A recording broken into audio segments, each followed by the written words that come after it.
Hey everyone, I'm hanging out with Logicked, and we're going to be talking about Atheism Plus. Let's go with that.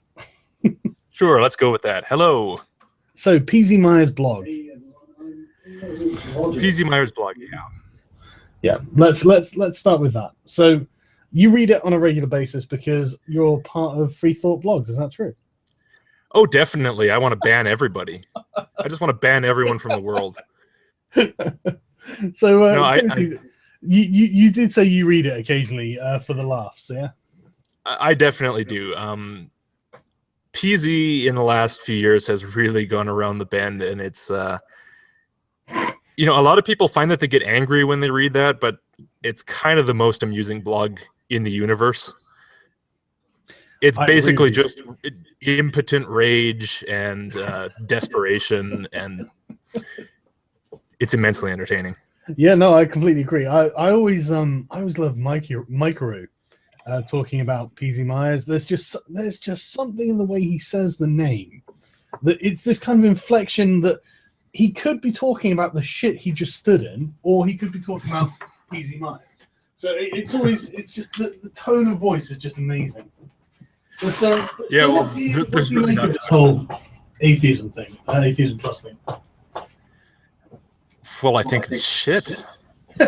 I'm hearing a bit of an echo here. I'm not sure where that's coming from. Oh, sorry, yeah. I'll see if I can sort that out. But right, so you think it's shit? Yeah, I've made a video about this before. Oh, there goes the echo. It's gone. I really don't understand this obsession with trying to come up with the moral imperatives that come from not believing in a God. I mean, as far as I'm concerned, the whole thing of not believing in a God basically says that you can have your own moral philosophy. You don't need to have someone else's. You can think about that independently of any other entity. So why would you say, if you believe in the Christian God, you have biblical morality, but if you don't believe in the Christian God, you have regressive morality, essentially? Have you considered that deciding what your own sort of secular humanistic morality might be is a scary concept, and it'd be easier to just have someone else tell you what to think?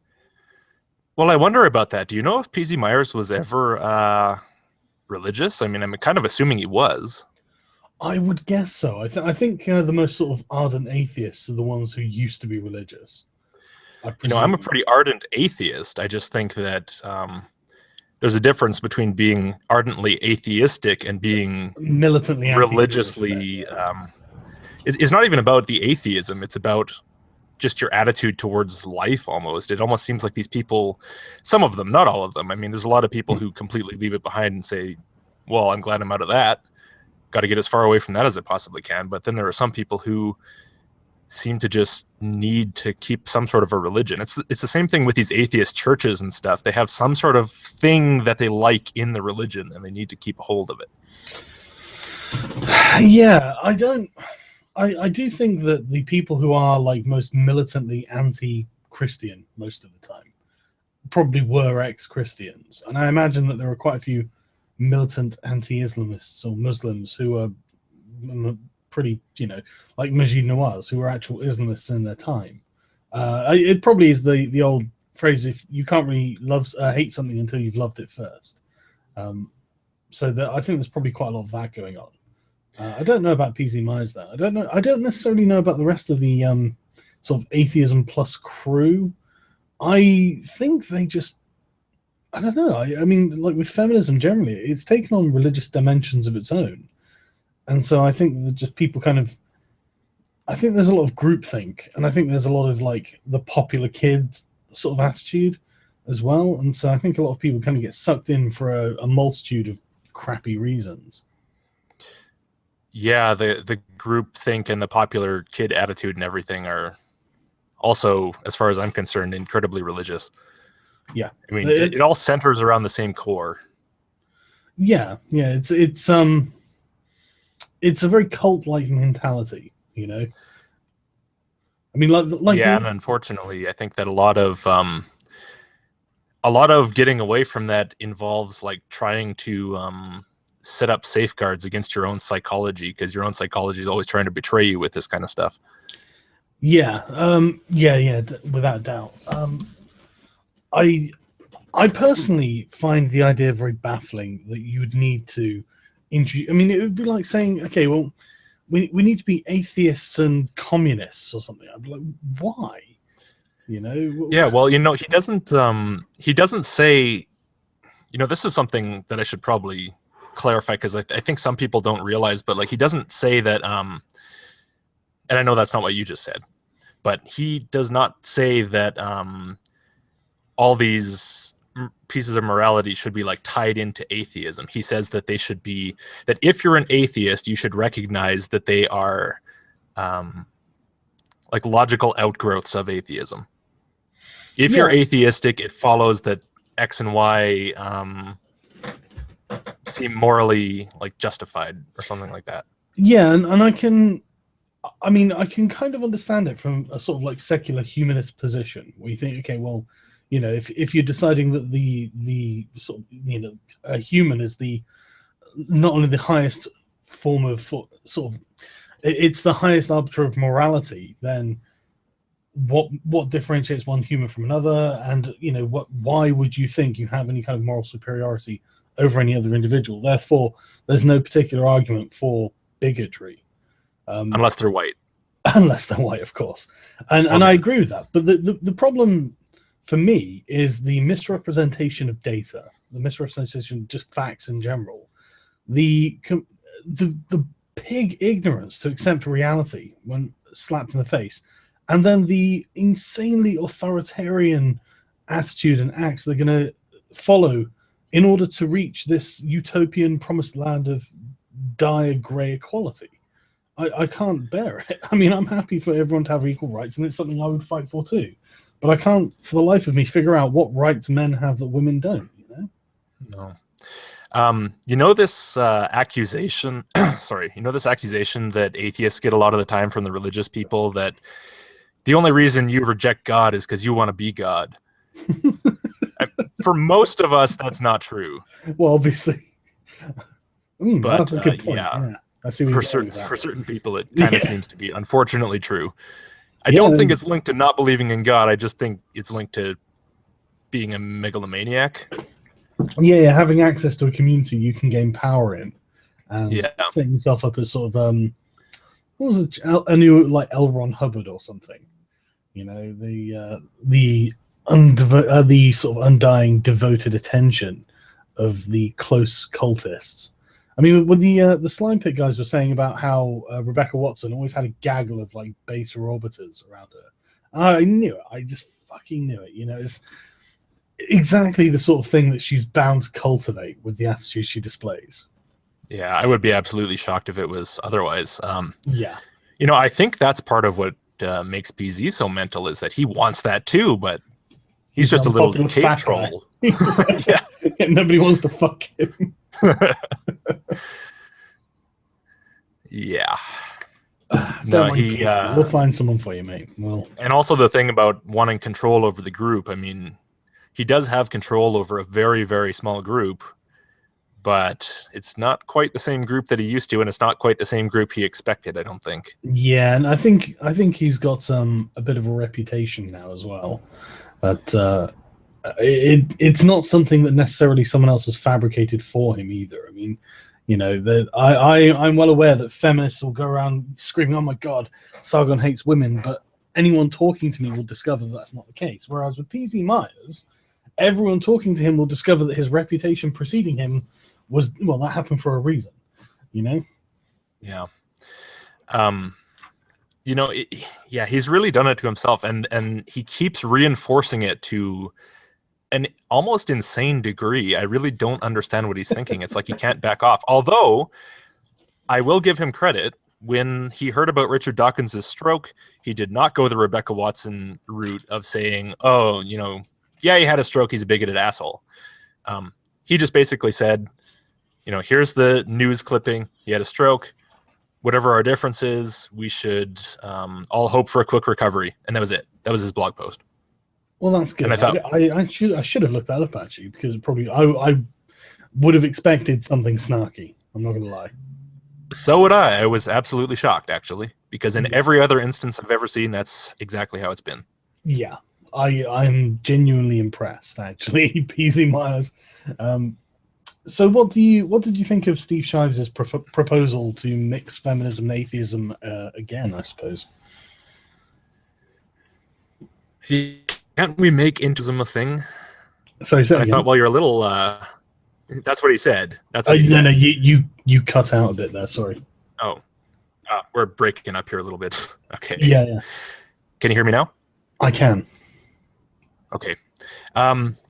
Yeah, he said, can't we make intersectional atheism a thing? No, Just a Steve. baffling concept. Why would we need to do this? Yeah, like you can have your intersectional feminism thing and your atheism. Why do you have to mix it into atheism? I don't really understand. It seemed like a resurrection of atheism. Yeah, just put everything in. Yeah, exactly. Why stop intersectional feminism? You know, why not just have anything you can think of? You know, I mean, why not like backgammon? Throw veganism in there. Yeah, veganism, backgammon players. You know, I don't care. You know, notorious gamblers, Alcoholics Anonymous. We can go the whole shebang. You know, I don't want to just stop at feminism if we're going to include everything.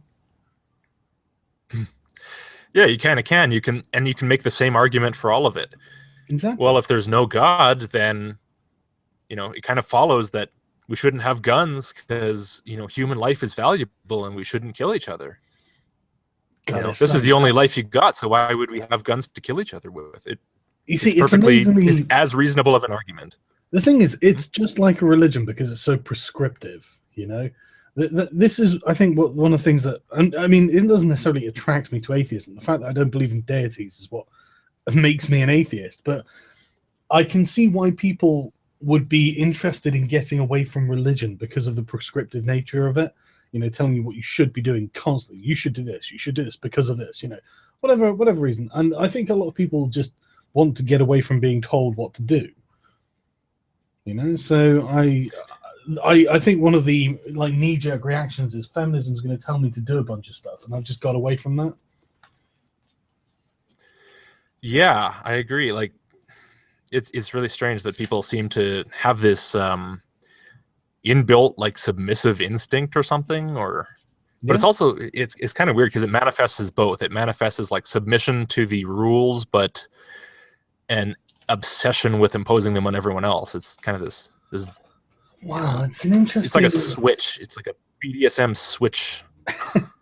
It's an interesting phenomenon, isn't it? But I really think it's about hierarchical power dynamics. I really think that when you get these sort of like the beta orbiter types, they're rabid when they come for you. You know, like have you ever read the blog We Hunted the Mammoth? No, I have no idea what that is. Imagine if Peasy Myers was about 50 IQ points short, and was primarily a feminist rather than an atheist. Well, he is a feminist rather than an atheist. Well, yeah, he started as a feminist instead of starting as an atheist. Then. Oh, started. You might have cut out there. Yeah, started. So yeah, he's basically a feminist propagandist. But the thing is, he looks like Milton from Office Space, and you know, there is nothing that he can threaten men with. He can't threaten them with anything. He can't outwit them. He can't threaten to beat them up or anything like that. He can't threaten men with anything until he becomes. He can threaten them with his magnificent knowledge of squids. Well, until he becomes a feminist, he's got nothing, and then suddenly he's got social justice to back him up. He can attack them for being misogynist, and that's pretty much all he attacks people for. But you know, everyone's a misogynist or a racist or a homophobe, and it gives them reason to go after people who otherwise would just swat him away like a fly. You know, they're just like, whatever your criticism is, it's dumb because you're dumb. Shut up, David Futrell. But without feminism, this guy's nothing, and so he needs it. But obviously, you know, all this does is get the only reason that feminists and women, by extension, talk to him, is because of what he does on his blog. Otherwise, they would have no interest in him whatsoever. Do you think that they really talk to him that much? No, not really. I think they only talk to him when he's doing something particularly, like to stick it in the craw of, I guess, the MRAs. He seems to the MRAs, and I think like the neo-masculinist guys. I think he goes for quite a lot. Mm-hmm. You know, what was really surprising to me, I listened to your hangout with those Slime Pit guys, Mm-hmm. and they mentioned that Richard Dawkins was one of the people who was basically the antithesis to Atheism Plus right from the start, right? And I didn't realize that, but it actually made a lot of things click into place, because you're talking about him going after MRAs and stuff, and yeah, he does. But for some reason, he has this real obsession with Richard Dawkins. He just goes after him every time he hears anything from him. Oh, right. Who? We hunted them out. Nonsense. What? So who does that? Sorry, that's PZ I'm talking about. Oh, sorry. Yeah. I'm not surprised, actually. And like I said, I didn't know the depth of Dawkins' involvement in this either. So I was quite surprised to hear about it. But like I say, as soon as you find out about it, you understand why PZ Myers is so opposed to Dawkins, because Dawkins isn't going to put up with any of this bullshit, is he? You know, he's not an idiot. So, like, you know, he can see through this nonsense. And I think he's never been one to shy away from controversy as well. So I'm not surprised that, I mean, there is a blog called What's Richard Dawkins Said Now that's run by some Tumblrite on Tumblr. I think I've seen that before. Just to criticize Dawkins for, I don't know, shit posting on Twitter or something like that. Well, yeah, I mean, you can go to the guy's Twitter feed. It's not like it's private or something. No, it's brilliant as well. He's quite happy to retweet some awesome videos. Yeah, I mean, what's Richard Dawkins Said Now? Yeah, I mean, go look at his fucking Twitter feed. Why do you need a blog for this? I don't really understand this. Do they post daily or what? Well, no, well, I don't know, actually. It's fairly regularly. It's more about the public shaming aspect. You know, that's one of the major weapons of social justice is public shaming. No, I understand. Yeah. But, you know, you could just have a blank web page that says, you know, what's richarddawkinsdonenow.com, link to his Twitter. Yeah, and you could say, all of this stuff is bad. Go look at this. But the thing is, if they do that, they're not taking things out of context to actually make him look bad. Yeah, I suppose you probably can take Twitter out of context. I mean, you only have a few characters to work with, though. Yeah, exactly. 140 characters can easily be mischaracterized. Yeah. Yeah, especially if it's in some sort of a string of tweets within a larger conversation, I suppose, yeah. Yeah, or especially if you're using Storify, which I don't know if you're familiar with it, but it allows you to take a selection of tweets and basically turn them into a little story. So create a little narrative about. Oh, wow. Yeah, exactly. It's literally for narrative crafting. And so you it's basically just taking the scalpel to the book and yeah. It's literally that, taking the tweets you want, presenting them in the way you want them, to tell people what you want them to hear, whether it's true or not. So, yeah. Wow, that would be a pain in the ass to try to debunk. Yeah, it is, actually, because it's quite difficult to find random tweets sometimes. And it probably doesn't link to the individual tweets on Twitter, right? It probably just creates an image or something. I'm actually not sure. I've never used it. If they're using it for that, though, it must just create an image or something. Because even if it just creates even if it does link to the tweets themselves, I mean, who's really going to spend the time to go through like 15 tweets and chains of tweets? Well, yeah, it's only going to be the honest people. Exactly, and the honest people have got lots of time as well. That's the thing. You know, this is what I think. One of the things that I think people watch a lot of like YouTube videos like us for is that they know these people are wrong, but they don't have the time to get all the information together themselves because they work. You know, they've got families, they've got stuff to do, and I really don't blame them. Yeah, but even so, I mean, who's gonna, even on YouTube? I mean, there's not a lot of people who are gonna take the time to go through some weird, what did you call it, Storify? Yeah, Storify. Yeah, there's not a lot of people who are gonna spend the time to make a video about that. I don't think. Well, that's true. I mean, you know, it would have to be a specific reason, specific event. Otherwise, a bunch of people just see it. You know, I mean, but the thing is, I mean, I don't want to say that Storify has no good aspects or anything. When Joss Whedon was on Twitter after the Avengers were released, the second Avengers film, a bunch of social justice types, they sent him thousands of tweets that were just insults and death threats. They were furious at him, and then, you know, so someone took the time to put about 500 of these into a Storify, and just a list of things people had said to him. So they were out, you know, they're out of context, but kill yourself faggot or the social justice equivalent doesn't necessarily need a context for you to understand what they're angry about. What is the social justice equivalent? Things like set yourself on fire. Oh, so just without any sort of an actual insult in place. Yeah, well, no, they say, you transphobe, misogynist, whatever. Oh, yeah. Well, so no actual insults. No, nothing that's actually with any substance. There's not even a good sort of faggot or anything on there. So yeah, like even idiot or something is more effective than that nowadays. Well, a lot of them are calling him an arsehole and stuff. Oh, okay. A lot of them were, asshole. That's a classic. That's a good one. Yeah, but it's also not very good, is it? It's like, I don't know, calling someone a dick. It's like, well, okay, this will be the 5 millionth time I've been called a dick in my lifetime. So I'm going to be honest, the shine has worn off. I just don't care.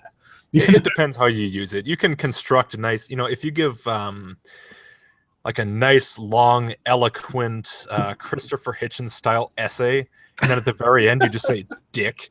It can be funny. I'm not going to lie. Yeah, it can be funny. You can definitely. There's still some value there. It's good classic. You just have to use it properly. I honestly, I think if you're going to insult someone, do it right after they've said something stupid. That's my favorite way of doing things. Yeah. Well, yeah. Don't insult someone when they haven't said something stupid. Exactly. Unless they've done something stupid. Yeah, I mean, there might be someone you just hate, but still, save the insult for when they've actually done something to deserve it. But so what else have you been doing on your channel? You do a lot of anti-creationist stuff, right? Yeah, I do a lot of that. I've been trying to pick up the pace a little bit lately. I kind of, we have like a new baby and everything, and so that kind of slowed things down for a while. I don't know. I think you're a dad, right? I am, yeah. Yeah, so you understand what they can be like in the first months. Yeah. Goodbye to your sleep, That's. But now, I've kind of, all of a sudden within the last couple of weeks, I'm in this mood of just like, I've let YouTube kind of sit around and rot, and way back in 2012 when I started, maybe even a little bit in 2013, I was still, I had groups, I had people around, and there was a lot of like social, it felt more fun. And I kind of let that fall to the wayside, and so I thought, you know what, I'm gonna start making more videos, start being more social. That's why I'm on this hangout with you. But so I've been working on videos. I think I've got probably about two videos worth ready to record the audio for, which I'm not doing tonight because I decided to turn around and have a hangout instead. But I'm debunking Kent Hovind. That's kind of my main series at the moment, is this 1 2-hour speech that he has called 100 Reasons Evolution is Stupid. And most of his reasons... Sorry, that's just in itself 100 reasons. Jesus Christ. I don't think I could think of 100 reasons why Christianity was stupid. Well, I wonder if he did either, because he doesn't actually list them 1 to 100. He just basically goes through a bunch of stuff and occasionally says, that's stupid. Brilliant. He doesn't even give a detailed list. No, he doesn't. And he doesn't even say that. Shit, Hovind. Come on, you lazy fuck. And he does not say... Yeah, he just got out of prison, yeah. He got out of prison, and... Kent for not paying your taxes. When he was in prison, he had this friend that was feeding him information from the outside, essentially. They were always doing these calls, right? This Lone Star guy. And Lone Star got all in a panic. He found my channel, and he said, oh my God, Dr. Hovind, Dr. Hovind. He's not a doctor, by the way. Oh. Dr. Hovind, Dr. Hovind. There's this guy on YouTube, and he put up a video, and within the first day, he got 10,000 views on it. And he's debunking you and insulting you. And Kent was probably like, look, mate, I get buggered in the showers. That is the least of my worries. Well, basically, he wasn't too concerned. And then this Lone Star guy turns around. There's another video. And this Lone Star guy says, yeah, Dr. Hovind, our website, it's getting security warnings. It's telling users who come to our website that, they have to, the certificate is outdated. I think that the atheists, this Logic guy, he sent his atheists to hack our website. Idiot. You haven't updated your fucking thingy, you dumbasses. Yeah, you let your certificates expire, you stupid fuck. God. Yeah. The thing is, he probably came out of jail, got on the internet for the first time to find message after message of just render unto Caesar. Yeah, exactly. You were meant to pay your taxes, Ken. He has an apologetic for that. He actually had this apologetic before he went to prison because he was open about not paying his taxes for years. Really? Yes. He said, I haven't paid income tax since fuck knows when. Way back, right? And he says, here's the tax code. This book right here is the U.S. tax code. I read it in detail. If someone can tell me where it says I have to pay taxes, I'd like to see it. But the Bible says, render unto Caesar that which is Caesar's. So if Caesar comes up to me, I'll give him my money. And needless to say, he went to jail for 10 years. Look how well that worked out. There's a lesson there, Ken. To be fair, it was 9 years, but yes. Oh, okay, 9 years, sorry. 9 years, yeah. That's still quite bad. I think I'd rather just pay my taxes. Yeah, exactly.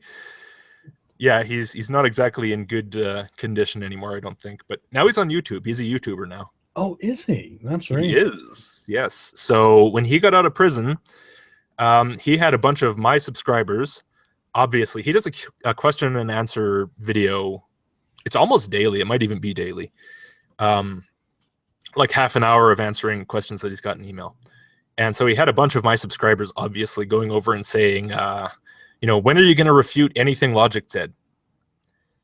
And he goes, well, I'm not going to waste my time refuting him. I want a live debate. Now, I don't know if you've seen Kent Hovind in a live debate ever. I don't think so. He essentially what he does is he does the same thing he does in his 100 Reasons Evolution is Stupid. He has a big giant list of all the things he wants to say. He has it memorized, but he because he's been doing the same speech for years. Yeah. He has all these things memorized, and he talks about this fast. And he spits it all out, and then if the person who's debating him can't debunk all of it, he's won. Yeah, the shotgun effect. Just right. I think they call it, what is it, Gish galloping? It's the Gish gallop, yeah, because of Dwayne Gish. Yeah. The pioneer. Yeah, just hit them with as many different things as possible, and like I say, they're going to overwhelm them with just the number of it. They can't debunk everything all at once. Right. And so obviously I literally told him to suck my balls. And then, of course, that video where I told him to suck my balls got swarmed by just tons of his fans. I'm assuming it's still just a writhing mess of angry Kent Hovind fans telling me that I'm a pussy because I have a pantyhose face and my argument is invalid because I wear a pantyhose face, or I'm going to burn in hell, or whatever. I've got a point. Yeah, definitely, yeah.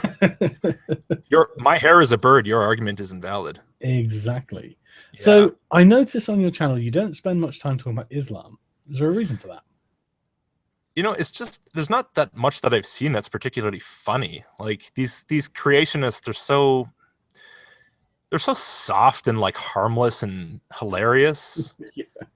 I mean, there was this guy that I used to debunk called John Pendleton, and he's a Kent Hovind knockoff.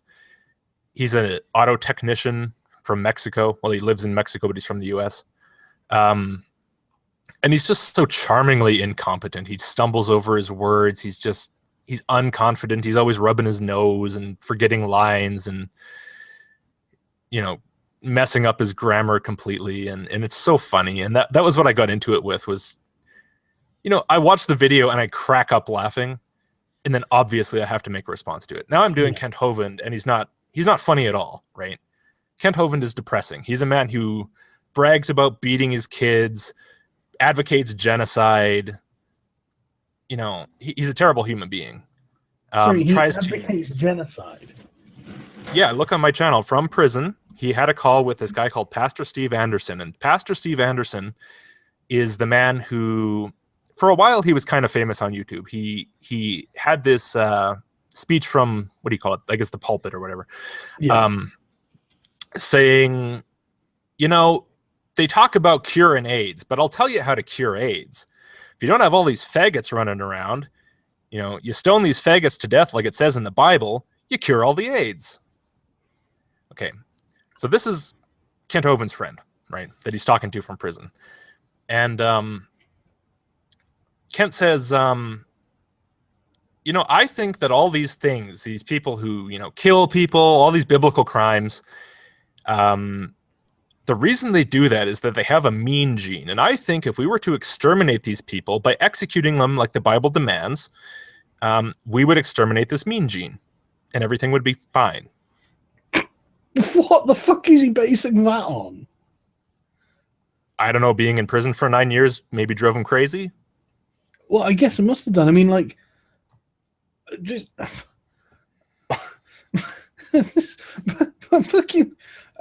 Okay, no, okay, let's let that go. That's just unbelievable. There's so much. Yeah, that's out there. It's out there. Yeah, okay. That's why he's not funny as such, but I find his arguments fucking hilarious, and so I still enjoy it.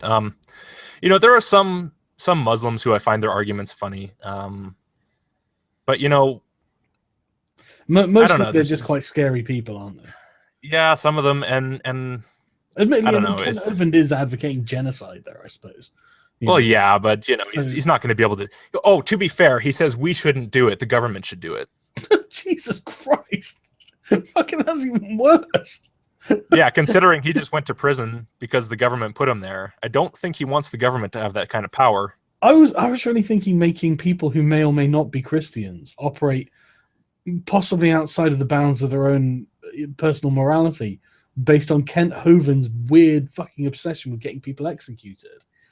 now the government, these people are just, well, I'm just a bureaucrat, but I'm gonna have to sign all the stuff because Kent Hovind wants the people executed. I mean, yeah, if you're gonna do it yourself, at least have the courage of your convictions. Get your scimitar, get on with it, Kent. You know, proper, yeah, exactly. You know, Old Testament style. But no, you know, yeah, that's left to the crazy Muslims. Now, I do have to say though, like, as far as not going after Islam, you know, I haven't been making a lot of videos generally, but actually, the whole, you know, the state of the world essentially is starting to necessitate going after the factual basis of Islam. I don't want to, you know, sit around and rant about how, you know, Muslim violence and whatever. Other people can deal with that topic. The violence isn't something I personally would want to focus on either. Yeah, it's kind of depressing, to be perfectly honest. Yeah, and the thing is, it's kind of expected in places that are also war zones very often. You know, I don't want to say it's just Islam that's the problem, because I imagine that poverty and, you know, loss and, you know, all of these other terrible things are probably massively contributing factors to that too. But probably, although if you listen to any of those ISIS sermons, like there's this guy, little shout out, Isaac Cohen. I'm familiar with the name, actually. He'll probably have his channel flagged again by tomorrow, but whatever. He has this channel where he posts like sermons from ISIS and things like this. That might be worth going over, actually. Different Muslim groups, and occasionally like reviews different videos that they're making. It is pretty interesting, and they're deeply, deeply religious. So there's definitely that as a factor. You know, for anyone who's saying that it's not a factor, just... Yeah, one thing that I always get annoyed about is when people try and say, well, ISIS has nothing to do with Islam. It's like, really? That's really not what they think. You know, they think the complete opposite. They think ISIS is pure Islam. You know, the undistilled... ISIS are the Protestant Reformation of Islam. You know, that's what people have to understand. They really think they are living the Quran. Yeah, and you know, there's a strange argument about it where I've heard people say that the senior leadership of ISIS, they'll essentially say they're cynics, right? They're like, yeah, we don't actually believe this. We're just using Islam as a tool to get people over to fight for us. And I'm thinking, well, okay, fine. I'll assume that all the senior leadership doesn't believe it. So how is that tool working if none of the fighters believe it? Yeah, exactly. They must believe it. And do you really want to be at the head of a murderous organization and not really be a believer in what everyone else believes. I mean, if they're prepared to chop off people's heads for this religious and ideological perspective, if they found out somehow, like, that you had like a bottle of wine under your bed or something, what do you think they're going to do to you? They're going to be like, so you're not a real Muslim? It's like, well, I just like to drink a lot. It's like, well, there we go. You're not a real Muslim. Imagine if you turned out to be gay or something. But like, I mean, it would be the stupidest position to put yourself in an attempt to bid for power, any kind of power. It really would. It's just insane. It's associate yourself with a bunch of mass murderers who would kill you if they thought you didn't believe what they believe. And this is kind of the problem as well with this rhetoric of they're not real Muslims, because you're saying they're not real Muslims, they're saying you're not real Muslims, everybody else is saying you're both not real Muslims. Like, why not just say, if you believe, I don't know, Allah exists and he passed down the Quran and whatever, you're a Muslim, good enough. Like, well, is there any other way of saying, that is what it has to be, isn't it? And isn't it something like anyone who says that they're a Muslim like 3 times or something joins as well? Yeah, I guess so, yeah. So, yeah, I mean, to convert. And it's just like, okay, well, I mean, you can't say, it's like feminists saying, oh, they're not real feminists. It's like, no, they are. They're just not the same feminists. Right, exactly. You had that hangout with those feminists who believed essentially the same things that you believe, as far as I could tell. Yeah, I don't really think they're feminists. No, it was kind of odd. I'm thinking, they're using this label, and they can use the label if they want to, and they can say that that's what feminism means. I just don't really understand the reason for using it. Yeah, that was. I think I asked them that as well, and they were just like, well, we don't want to let like the bad ones have it or something. They're retaking it or something. I was like, well, fair enough. I feel the same about the label liberal. So, I guess I just think feminism is just beyond the pale now. Like, modern feminism is just absurd. And yeah, I mean, sometimes you got to let a label go. It's exactly. Like nobody's trying to be a national socialist, even though if you think about it, being a national socialist, I'd probably be okay with. Except it's the fact that suddenly it's not just about like socialism on a national scale now. Now it's about fucking exterminating the Jews and invading Poland and France. And so it's like. Yeah, and a little toothbrush mustache too. It's just you can't walk around with a little Hitler mustache anymore. It's the same thing. It doesn't matter how big a fan of Charlie Chaplin you are. You just can't do it. So. Exactly. Charlie Chaplin just looks so horrible now. Yeah, what a fucking bigot. Honestly, to his credit, he did make that movie satirizing Hitler. So people can't confuse him too easily. The Great Dictator is that? Yeah. Yeah, that's true. Yeah, that speech that goes around from it is inspiring. I'm not gonna lie, it's a hell of a speech. Yeah, that was a smart move in advance. I mean, that was before the whole thing kind of came out, the Holocaust and everything. Yeah, that's another thing that people always forget, isn't it? That Hitler wasn't like such a bad dude until after World War II. Or until like, I don't know, I suppose part of the way through, I suppose. But at first he was just like every other fucking dictator, any other autocrat in history. And then it turned out he was Hitler. I can't think of a better way of describing it. But yeah, so interesting.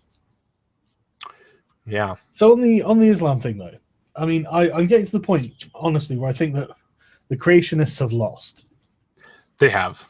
It feels like beating a dead horse. I have to admit that it does get a little boring going after them, but there's something about creationism specifically, because like scientific creationism, whatever, not really scientific, but scientific creationism, they throw all these claims at you, and you have to identify where they contradict themselves. You have to look up scientific facts. You learn a lot of new stuff, about different things that you would never think to learn about. I mean, I've learned an awful lot about a lot of different areas of science just from trying to figure all this stuff out, to figure out where they're lying. Yeah. It's kind of the way I do it. It's very I'm incredibly nitpicky. I take every single word they say and I compare it against every other word they say, and compare it against essentially everything I can find, or if it's just a completely incoherent point, I don't bother. But and it feels really good to take a very fine edged scalpel to something. I totally agree with you. I do the same with feminism. I like deconstructing in that sort of way, Definitely. And I just, for some reason, when I hear creationist arguments, they just immediately click. I'm like, well, that's stupid because this, and that's stupid because that. When I hear feminist arguments, they can do that. It's not as common. Any of the social justice ones, a lot of the time I just get angry. But if you get angry, they've got you. That's the point of everything about it, is to make you angry. It's to make you emotional. So you're not really thinking about what they're saying. That's the point. I think part of it is that they're so they're like the creationists were back when they were threatening to start teaching creationism. They have the amount of power, right? And I think that's what really does it. Is like when the creationists were in power, they pissed me off. Yeah. Now they don't piss me off. Now they're just funny.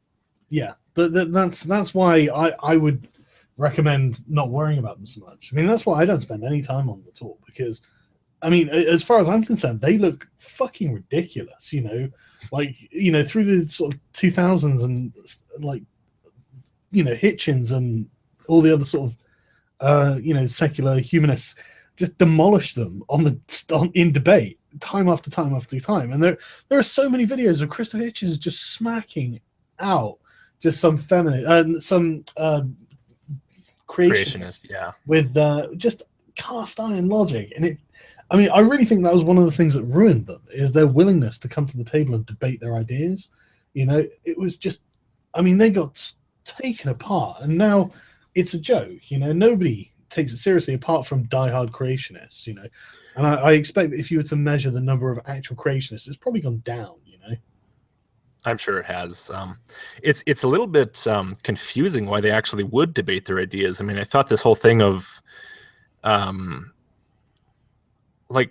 it supposed to be sort of, I don't know, like an emotional attachment? Like, why would they come to a debate and have a civil, calm debate about this topic? I don't know. It just, about something they couldn't possibly prove. Yeah, like they should be just basically saying, God done it, have faith. Isn't it wonderful? Look at the clouds and the trees and how lovely it all is, and how good you feel when you think about it, and you just got to get on your knees and ask Jesus for forgiveness. I mean, that would work better. Yeah, in fact, it's a really good point, is it? What did they think they were going to get out of it? Because at best, they can't prove God exists. At best, they'll kind of stifle the guy, and at worst, they'll get disproven through some sort of logical conundrum. The best they could hope for is a sort of like a neutral stance, from people going away. Well, the best they could hope for by doing all this so-called research is to establish that the Earth is young. And then they're no closer to establishing that there's a God. Yeah, well, yeah, that's true. And you can't establish that the Earth is young because... Well, you can't, because it's factually incorrect. But what I'm saying is they don't think it's factually incorrect. So if they're going to do the research, they expect to be able to prove that the Earth is young. But even if they did, it wouldn't get them any closer. They think it would, because they think that it's a dichotomy, but it's not. So, no, and yeah, I mean, it's just, and using the Bible as proof of anything is ridiculous. The Bible is one of the least accurate historical texts that's ever been written. I mean, honestly, I had no idea. Yeah, I know, but seriously, I'm not even joking. I mean, we have so many examples of where the Bible has been just lifted wholesale out of older texts, or is recording accounts of things that literally are not supported because there are other accounts of the same thing that give a realistic analysis of what happened. You're talking about historical as in the actual history. Yeah, but you just said it's the least accurate historical text, and I just thought, like, dragons and unicorns. Oh, really? Well, you've got the Iliad, which is probably got very, very little historicity to it, but even then it's more historically accurate than, like, I mean, a lot of the Bible is propaganda. That's the thing. People, and not just propaganda for God either. For like the the nation of Israel and whatnot. I mean, we've got no real proof that there was a giant Israelite kingdom in the Middle East. We know that they existed, but there's no proof that they were like massive as they were supposed to be under David and Saul. You know, as far as we can tell, they were really small, irrelevant people. You know, who didn't really achieve much and got conquered a lot. Yeah, and this is just how myths work. I mean, you just exaggerate shit. So I really don't see why it's such a compelling document to people. It's like, haven't you ever read anything? Like ever? Well, like, haven't you ever read any book?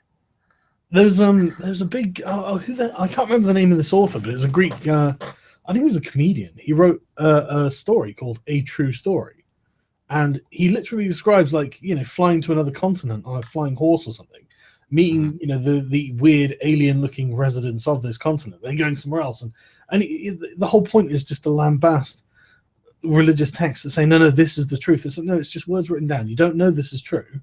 This is just something someone wrote down, and most of it's ridiculous. You know, Chappie flying to the moon on a flying horse or whatever. It's absurd, and I can do the same thing, and I can call it a true story, and then I'm in the same position as your religious texts. The thing is that you can write a considerably more historically accurate false story than the Bible very easily. You really can. And it really doesn't take a lot of effort. I mean, all you have to do is fill up half of it with begats from like actual family trees, and fill the rest up with just hallucinogenic, drug-induced delusions. Yeah, I always find it really cute that they try to actually like maintain the lineage from Abraham, and it's probably all the way back to Adam, and it's just like, do you honestly think that's ever going to work? You know, I mean, no wonder like some people have got ridiculously long lifespans and stuff. You know, it's like there is no way I think any of this is true. You know, going back, you know, beyond maybe like a couple of historical rulers, then you start going backwards, and their reigns start getting to like 900 years. You know, their lifespans, and it's like, okay, at this point, I think we're dealing with fictional characters. You know, they have so many excuses as to why it's physically possible, right? And of course, they're all complete. They're a complete mess. But the point is, like, it doesn't even matter if it's physically possible. It matters that it didn't happen, and we know that from history. Yeah, like, definitely not that recently. You know. Yeah, maybe 100,000 years ago. Hey, maybe whatever.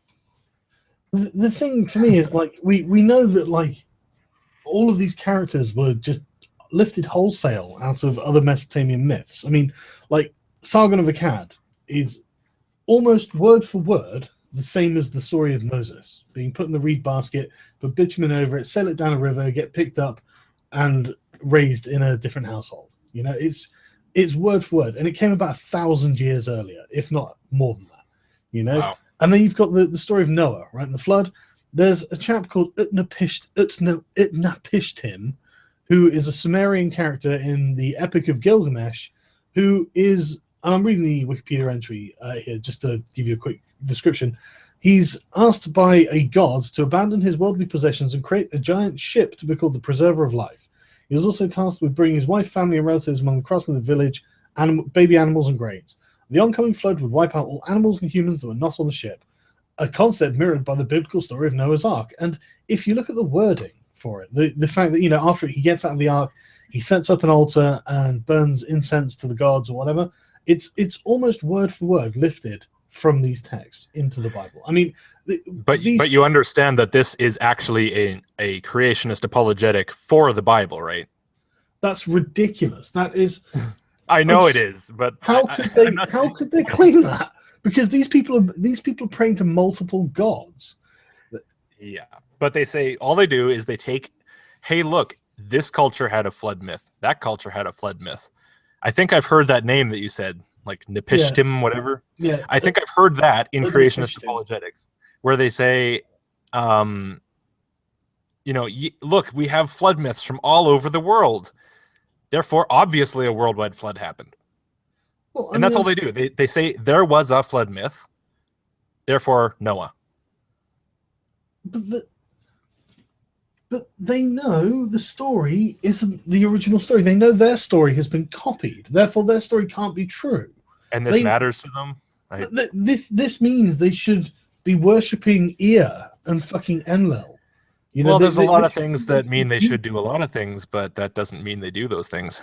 Yeah, but by their own logic, if they're going to say, right, okay, this is a true story, then you have to at least take the original true story. You can't take up a fictionalized version of it afterwards. But this is why they're so much fun to debunk, is because they're always debunking themselves. They really do sound like feminists, actually. Yeah, they're always contradicting themselves. It's wonderful. I get so much entertainment out of it. Yeah, but like you say, I think you're beating a dead horse at this point, man. I think I am. I do intend to diversify. Like, let's be clear about that. Because I kind of, I don't want to talk about that thing all the time, right? Mm-hmm. So, like you mentioned Islam, for example. I would love to find some really good, really entertaining, really in-depth Islamic apologetics. Okay, no, I know the channel for you. Have you ever seen Memory? MEMRI. Yeah. They've got some brilliant ones on there. They've got some just like proper crazy street preachers, or some preacher in fucking Saudi Arabia who just says ridiculous shit. I'll find it. Hang on. That'll be fun. Great stuff on there. It's actually really hilarious. I actually only just started into Islam like recently. I think I did my first video actually debunking a Muslim. It wasn't too far back. It was during the phase when I stopped bothering to film for my videos and actually just got lazy and slapped a picture on it, which was only a couple months ago. There's a video here that's a debate between a liberal and an Islamist. I mean, that's got to be good. I bet. I've not watched it, but that's got to be fucking good. Depends what kind of liberal. It could be really, really good. Exactly. I really want to see it now that I've found it. But yeah, no, there's got to be some good stuff. And honestly, I really think that Islam is the thing that really is next going to have to be handled, And I think I agree. Yeah. The more people debunking any ideas that they come out with, the better. I mean, I've started reading the Quran and I'm not really very impressed. It seems really lazy. I don't know why anyone's saying it's really perfect. I mean, like I'm only on like the second surah at the moment, but it's calling back to things that aren't in the scriptures in the Quran. It's saying, remember, when God made the covenant, blah blah blah, but it hasn't told you the story of the covenant, and so it's expecting you to know this from presumably Christian scriptures. But it's don't you know that if you read it in the original classical Arabic, you would cry from reading it because of its beauty? Well, that's what I've been told, but unfortunately, I'm a dull English speaker, so I can only read the English, and I'm just wondering, well, where the hell's the story? And then it does this all the time. It's skipping over, and remember when, Moses got the 10 Commandments, and then remember, and it's like, well, no, I don't. Tell me the story. I'm a new person to the Abrahamic faith. Say, I don't know where. Tell me, and they can't because it's not there. And maybe it's later on in, I suppose, but you would think you would have that information in advance before saying, remember this. Well, you would kind of think so. Yeah, I mean, I'm just that's.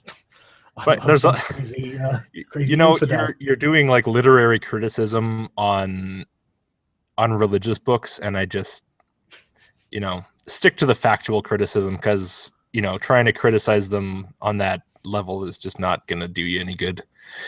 Well, they're all bad. They're really all. That's true, shit. But that doesn't mean that it's not worth pointing out. I think. It's worth pointing out. This is clearly not the perfect text if it doesn't actually contain all the information you need to understand the text. Maybe if you read it in Arabic, it just puts the information in your head. I'm sure that Arabic doesn't work that way. No, I speak Arabic. Maybe I'm wrong. Yeah, you never know. Yeah, I watched a documentary the other day about some chap who was reading the Quran using Syriac or Aramaic. Okay. And apparently it was making a lot more sense because a lot of the words in it have got Syriac and Aramaic and Arabic are really, really closely related. And so words mean slightly different things. It'd be like going from Dutch to German or something, you could basically understand each other, and then going from German to Danish, and more words would probably cross over, but someone from the Netherlands probably couldn't understand from Denmark, and vice versa, and stuff like that. So, but yeah, apparently it makes just a lot more sense if certain words are replaced with Syriac words or Aramaic words, and I find that very interesting because. Sorry, like how old are those languages? Well, they're the languages that directly preceded Arabic as being the dominant language in the Middle East. Because what I'm wondering, like, probably if you try to read like classical Arabic with only knowing modern Arabic, you'd probably get completely confused as hell. I'm just wondering if that has anything to do with it, but maybe honestly, not. I don't know. I'm guessing that because the Quran was written in Arabic and has been pretty consistent for quite a while, I wonder how much it's changed. But I mean, maybe it's changed, like, as usual. But again, if it has changed, and the Quran sounds weird to an Arabic speaker, wouldn't that be another reason to think the Quran maybe isn't timeless and perfect? Well, to think the language isn't, at least, I suppose. Yeah. But isn't the language supposed to be some kind of holy thing as well? Yeah, I thought so. Like a divine language. That's why they go on about, you've got to understand it in Arabic or something, isn't it? But yeah. But yeah, so yeah, I'm finding the Quran very interesting, actually. But I really just I'm not convinced. I'm not at any point convinced by any of this. But I haven't got to the life of Muhammad yet, because that's quite entertaining. I've read like a bunch of synopses of the Quran, and I found them really interesting. I love Muhammad's warlord tendencies. You love them? No, I love them. I think they're brilliant. It's like when he's in Mecca and he's got like 10 followers. He's like, oh, peace and love and tolerance, and everyone should be nice. He gets to Medina, and he's next to Medina, gets a bunch of followers, ends up with like 10,000 people. He's like, yeah, right, let's fuck some people up. It's like, it's like, hang on, Jesus, calm down. I thought you were meant to be peace and good and love. Oh, is that because you had the small army? I see. It's God's plan. It's very convincing. You're not really just a warlord. Go ahead. Yeah, so like this whole Jesus meek and mild thing, you got to wonder, hey, what if he actually got a big following instead of like 12 dudes? Well, honestly, I think that I think Christianity is really a social reaction to the Romans. I mean, there's the Jews had revolted against quite a few rulers, probably the Ptolemies, definitely the Seleucids, probably not the Persians actually, but definitely the Assyrians, and then before then probably multiple times the Assyrians. And so I think that basically after the Romans had conquered them, I really think the render unto Caesar that which is Caesar's, render unto God that which is God's. I think that is the defining sort of moment for Christianity, as in we accept we can't beat these great empires, for the Jews. There's no, you've got to develop some sort of mechanism to deal with the fact that you're God's chosen people, and yet you're constantly getting conquered, And so that's the thing. If you look at the socio-political environment at the time these religions are spawned, suddenly the religion makes a hell of a lot more sense. There is no way they were going to beat the Romans. And like 100 years after the Bible was written, roughly, there was a massive uprising, and the Romans destroyed them completely. They turned, they got rid of Judah, the kingdom of Judah, that was the vassal state. They got rid of it and replaced it with Palestine or Palestinia or something, and prevented any Jews from going in Jerusalem. They were just banned from going in Jerusalem. I mean, you couldn't fight the Romans. That was just not going to happen, just like almost every other great empire before then. And so I honestly think it's some sort of social reaction, to that. Kind of makes sense, yeah. Yeah, I think so. I'll just take your word for it, because I don't really know the history very well. Oh, no, trust me. They've been conquered by the Egyptians, and I think it was about the 8th or 9th century. Then the Assyrians, probably. Well, the 10 lost tribes of Israel. Mm-hmm. Well, that's the Assyrians. They came in and destroyed Israel and took everyone away, and distributed them around their vast empire around the Middle East, and then they all lost their identities. And then the Assyrians came down and sacked a lot of Judah and seized Jerusalem, and then the Babylonians conquered them, then the Persians conquered them, then the Greeks conquered them, then the Romans conquered them, and then they decided to just give up and become Christians. Well, And I I have to don't say think, they actually held out for a good while. yeah, they did. It was a good 1,000 years of being conquered by various types of people. Yeah, that's got to leave a few scars too. Yeah. I mean, I don't, there is a lot of sort of psychological like depth to it. I think these sort of things must inform the sort of character of people who genuinely believe that's their history, and then like God made them the chosen people. How do you reconcile that? If you're the chosen Yeah. people, why wouldn't you be on top all the time? Yeah, that's true. Yeah. So But I mean, yeah, I think they just kind of, I don't know. Yeah, I don't know how they reconcile that. How do they reconcile that? I have no idea. I think that at the time it was Christianity. It was the decision that, in fact, the temporal, the things that were happening on Earth.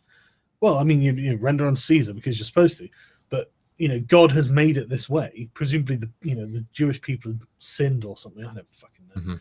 Mm-hmm.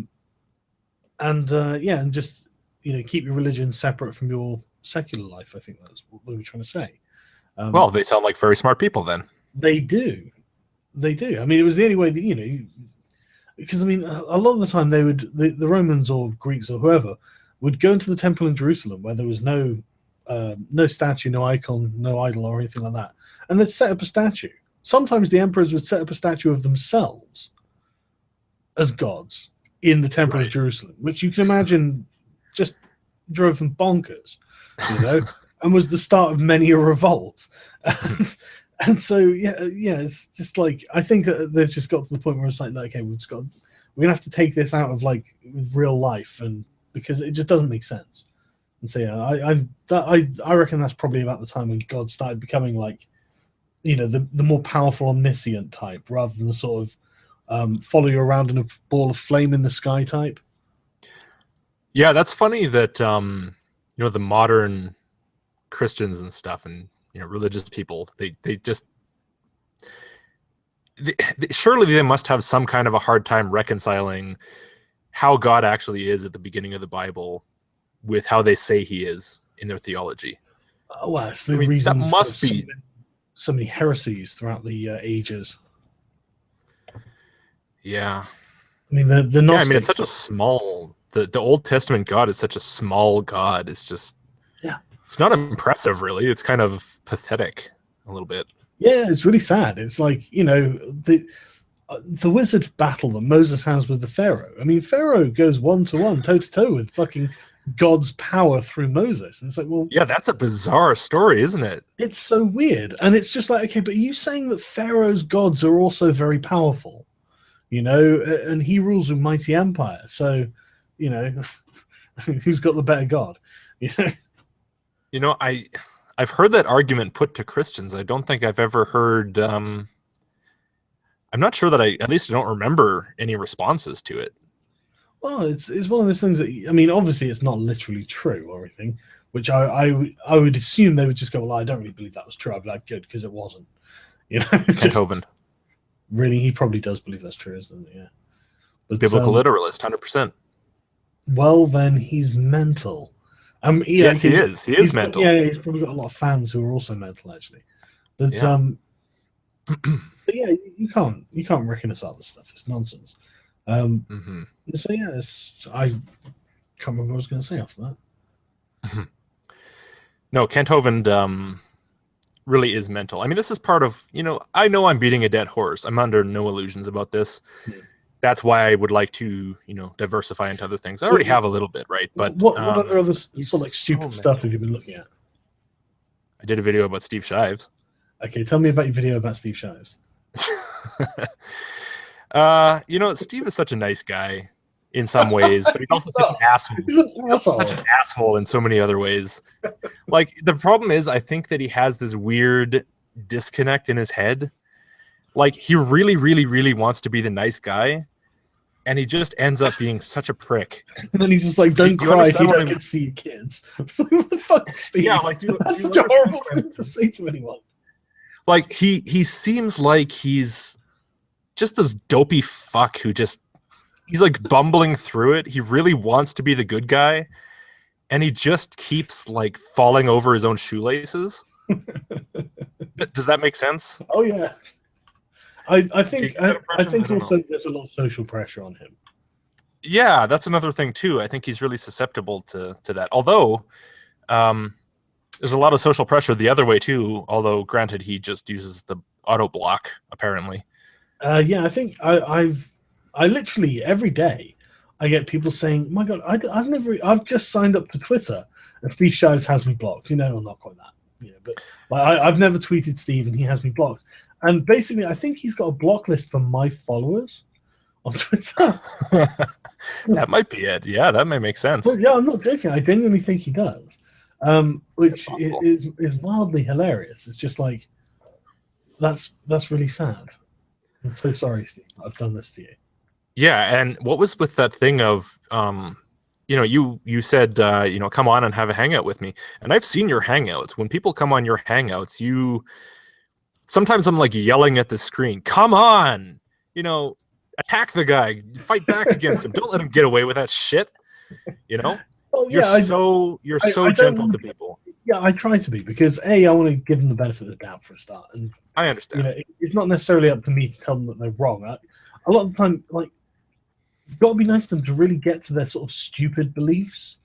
Yeah, I understand why you do it. It's just I mean, sometimes there are times where it is difficult to just not hold back. And if I had a hangout with Jenny McDermott, like SJW Gamer, Kevin Logan, all that, and I was just on full like rip into them mode because I wasn't worried about any of them not coming on my podcast or like any of them not like I don't know I just wasn't bothered fucking but for some people you don't want to you want to have a productive dialogue because maybe you can change their mind as well. So there are quite a few, but I would like to find more people who are like legitimate assholes, so I wouldn't feel bad about having to go either. Yeah. No, it makes perfect sense to be gentle on them. My point is that you are gentle on them. So, like, there's no reason for Steve to go off and call you a misogynistic asshole and this and that. And it's absolutely clear that he's criticizing you without knowing anything about you whatsoever. Honestly, I think he's afraid of the argument because I think he knows he can't win it. I think I would kind of agree with that. I don't think he wants to yeah. have someone able to contradict him in the same forum. Yeah, I mean, one of the first things that he was coming out and saying was, "Oh, well, Sargon doesn't understand feminism." It's like, well, that's fine, Steve. Come and educate me because I'm confident that you are just being, you're blustering at this point. The ideas are quite easy to discuss. Even you can do it. We can talk about this, Steve. But I don't think he wants to have the conversation because I think that he'll have to concede a lot of stuff. And this thing of him criticizing you, like it's I know doesn't want to have the argument and everything, but I don't even think he knows what the argument is. Yeah. And it really, that is what makes him an asshole. That's part of why people say he's an asshole. He's arguing against straw people. But I don't even know, like, I don't know. Sometimes I give people too much benefit of the doubt maybe, but I can't immediately jump to the conclusion that he even knows what he's doing. He just seems too outspaced. Oh, honestly, he looks drained, doesn't he? He does. He looks like this weighs on him.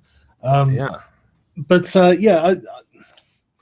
And the thing is too, he was one of the first people that I subscribed to on YouTube. I've been watching since probably 2011 YouTube. Mm-hmm. And back then, I really liked the guy. He was a good guy. That's because he wasn't infested with social justice. Right. This whole thing, this schism in the middle of the atheist community really gets to me.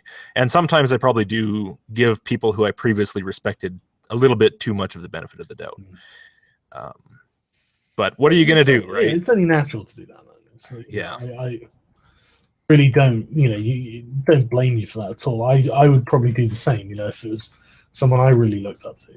And the thing is, he's just his own worst enemy because, okay, say you don't want to debate anyone on social justice. You don't want to talk about it with anyone who might know what they're talking about or, have good arguments against you. So you don't want to talk about it. Okay, fine.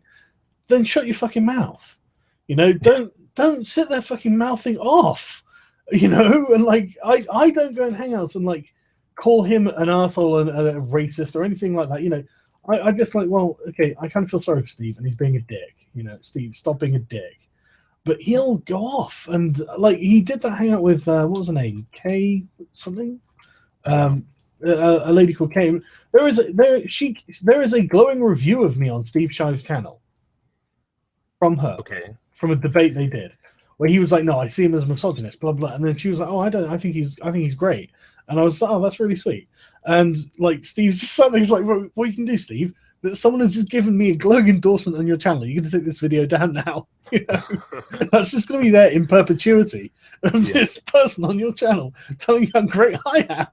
This guy you hate. It's just like, but oh yeah. There's a few videos that he leaves up on his channel that I'm kind of confused why he leaves them up. I mean, personally, if I have a video up on my channel and I get absolutely ripped into for it, you know, I'll review it and I'll like look at the arguments against it to try to make sure that it's solid. And if I find, holy shit, like that was stupid, that was a really stupid thing to say, I'll take it down. It doesn't really happen so much anymore because right now I'm careful. But in the old days, I would put up a video and then I would kind of reconsider. And well, welcome to my world, man. There's a chap called Derek Green who maybe I shouldn't say his name. He's a nice enough guy and everything. He likes an argument. And he knows his stuff on certain issues. And on one of the old videos I did, like from ages ago, he literally was like, "You don't know this, and you know you don't know this." And I was like, "Shit, he's right. I know I don't know this." I'd made a white, you know, just an assumption. I hadn't even thought about it, you know. And so I had to take the video down because of this. And I was like, you know, but yeah, like you said, I try not to. I prefer to issue updates and like corrections.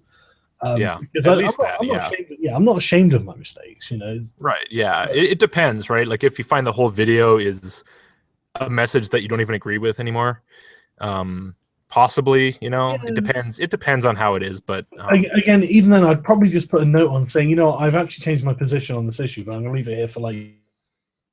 Yeah. I would probably do that now with my newer ones. Over the years, though, I have taken a few down. It's not even if I disagree with it. It's also if I think it's like really poor quality and it just doesn't reflect well upon me. Things like that. But that's fair enough. You know, and I'm not going to take any more down, I don't think. But it's, you know, I haven't done it in a while. But, you know, it's happened. Whatever. Yeah, but it's, you know, if it's your channel, you can take it. Yeah. I always get people, sometimes I'll do a hangout with someone. And they'll not really be pleased with how it's gone, and they'll ask me to take it down. And I don't want to be an asshole, so I take it down. You know, and like, you know, if I've made like particularly critical videos of people, and they're like, you know, I apologize and I want to just move on or whatever, I'll take whatever it is down because I don't want to be a dick. You know, and so, but then, like, I did this hangout with a guy from the alt right, or at least he says he's alt right, but I don't know if he actually is. I think he's just a like a nice guy who's looking for sort of a way to explain the world. That was the really recent one that you had, right? Yeah, and he afterwards he said he wasn't happy with it. He'd like me to take down. So okay, fine. And now I have to explain explain to everyone. Maybe I should post an update video or something. But, yeah, they're probably all going, "Where's that video? Where's that video?" Yeah, I've had loads of people ask me, and it's pissing me off. Yeah. But yeah, he asked me to take it down, guys. So that's if you wonder. But yeah, I don't want to be an asshole. I don't mind, like. You know, if someone's actually going to be like a decent person about it, I'll be like, okay, fine. I will also be a decent person, and then we will have, you know, 2 more decent people in the world than we had before potentially. Yeah. Did you see Bering's new video? He had a response to someone that he criticized in another video, and it was like they conversed behind the scenes in email and like come to an agreement. And he said, "Oh, I can take the video down if you want." And she was like, no, you have to have your freedom of expression. And it's like a feminist or something. Yeah, I haven't seen it though. Go on. And well, that was it. It was like a 3-minute video. And I was like, holy shit, freedom of expression. It's 2016. That doesn't fly anymore. I'm amazed that there's a feminist, particularly. I think it was. I don't really remember the video, but I'm pretty sure it was a feminist. Good on them, you know, like regardless of their ideological beliefs. Good for them. Yeah, exactly. Much respect. Absolutely. Yeah, it's nice to see someone actually give a fuck about like that sort of shit, you know? Fucking right. Yeah, I mean that's one of the most worrying trends of the modern era, in my opinion. Is the willingness that everyone just seems to be like, yeah, well, let's just ban it. And so, what?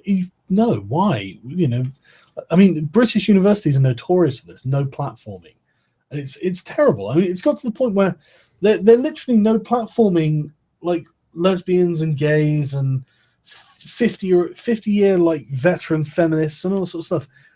And like, it's like people where you got to the point where, okay, you've got to really think maybe we're the problem rather than everyone else being the problem. You know? Yeah. It's ridiculous. But yeah, it's really getting to the point where it's fucking beyond the pale, and it's really pissing me off. Yeah, it really is. I mean, freedom of speech is one of the things that I am maybe obsessed with the most. You know, you can call it that. No, I don't blame you at all, man. It's fucking infuriating. It's just like, I don't care what you think. You just should have the right to say it. Like, you know, I would be happy to like sign up for the military and fight for, I don't know, some Muslim's right to go and talk about, I don't know, Allah and yeah, exactly. Sing from the Quran or whatever. Yeah, absolutely. If he wants to, it's completely his choice. That's the point. You know, and I will then say, listen to what he's saying. It's fucking dumb, and I will have every right to do that myself. You know, it's a nice system where everyone gets to say what they want. It's just really unfortunate when you are perfectly willing to stand for one person's right to say what they want, and they won't do the same thing back. It's the eternal conundrum, isn't it? You know, and it's actually genuinely weird that, like, to defend the principle of free speech, you may actually have to do something to violate someone else's free speech. I mean, well, I don't think you have to violate it. You just have to harshly criticize what they've said. Yeah, but I mean, I think it probably. I mean, I think in practical terms, I mean, yeah, ideally, yeah, you would just need to criticize. But I mean, in practical terms, there are definitely times where I mean, like Germany, for example, you know, with Holocaust denialism and stuff like that. I think that, and I think if someone wants to deny the Holocaust, they should be allowed to deny the Holocaust. I don't think it should be illegal, you know. No. But clearly in Germany, this is such a problem that they can't stand that, you know. And I mean, I'm not necessarily saying that's protection of free speech or anything, but it's just one of those instances where it's like, I mean, I know the people who think that sort of thing might be true are like probably going, well, yes, exactly, that's why. But I really think it's more that I think there's enough proof of the Holocaust happening to say that the Holocaust happened. I mean, there was a 95-year-old fucking Auschwitz guard who was there who said, yeah, we were wiping out the Jews. I mean, what, you know. So just to be clear on what you're saying, then you're saying that they should have the right to deny the Holocaust because it's well supported enough to argue back? Exactly. You know, they can't prove it didn't happen, you know, and we can prove it did happen. So the bizarre thing to me is banning like Mein Kampf. Why? Right? Like, well, they recently unbanned it, didn't they? They unbanned it with notes in the sides, I think, that tell how awful it is or whatever. Right. Because as far as I'm aware, that on their own. Fucking hell. Right, but like, why would they ever have banned it? The first thing that they should have done is, well, nothing. I mean, you know, after that war, they should have let everybody read it and gone, look at this shit that guy was spewing. Yeah. As soon as you ban it, it becomes the forbidden text. Right. And everybody wants it. Everybody's interested in what the government's hiding from them. Yeah. It's just ridiculous. For some reason, they don't think that far ahead. It seems pretty obvious to me, but I mean, that's just human nature. I wonder if it's just the fear of it. You know, the emotional impact was probably quite traumatic. In all fairness, you know, I mean, I've heard like the accounts of like the British and Americans and whoever finding the death camps. It's like, Jesus Christ, it must have been pretty fucking. Well, I'm sure there's a really heavy emotional toll for people who were involved to read it, but they don't have to read it. No, that's true. I mean, they just have to have it available. I mean, if you. It's reverse psychology, right? It's like, you can't have this. You can't have this. Oh, I want it. What, you know, you can't have whatever's in this box. Huh? Well, no, I totally agree. I really, you know, I don't support banning anything. I don't think there should be any kind of forbidden literature or anything like that. But the thing is, I think from the perspective of like post-war Germany, maybe I can understand it then. You know, I'm not saying it's right. I'm just saying I can understand why they did it. I can understand it too. I mean, it's not it's not really an issue of understanding it. I mean, I understand why people do lots of things. It's the same thing with they had this book by this serial killer. I think his name's Paul Bernardo in Canada. He's like a notorious serial killer. Yeah. And he published like self-published on Amazon a book.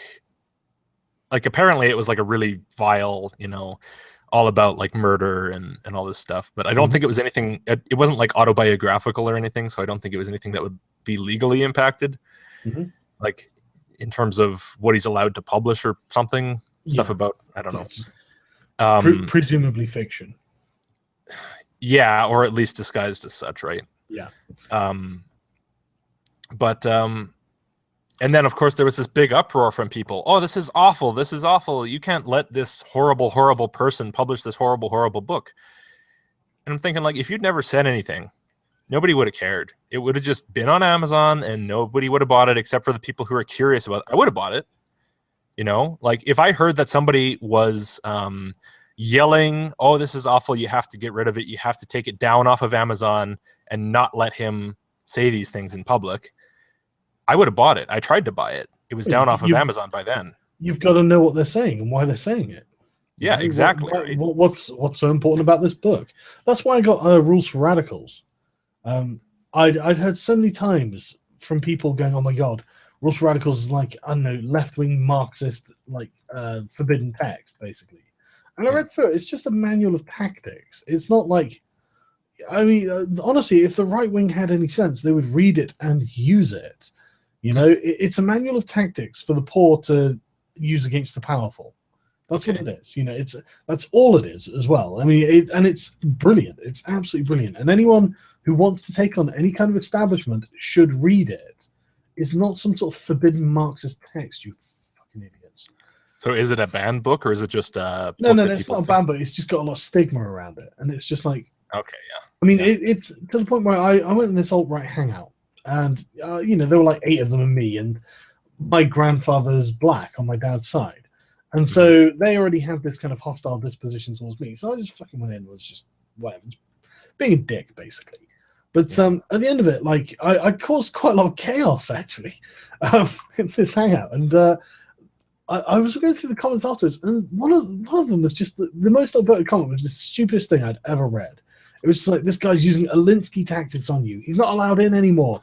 And I was just like, okay, you don't know what Alinsky tactics are if you think I can use them on you. You know, you are like so far from being the establishment is not funny, which is good.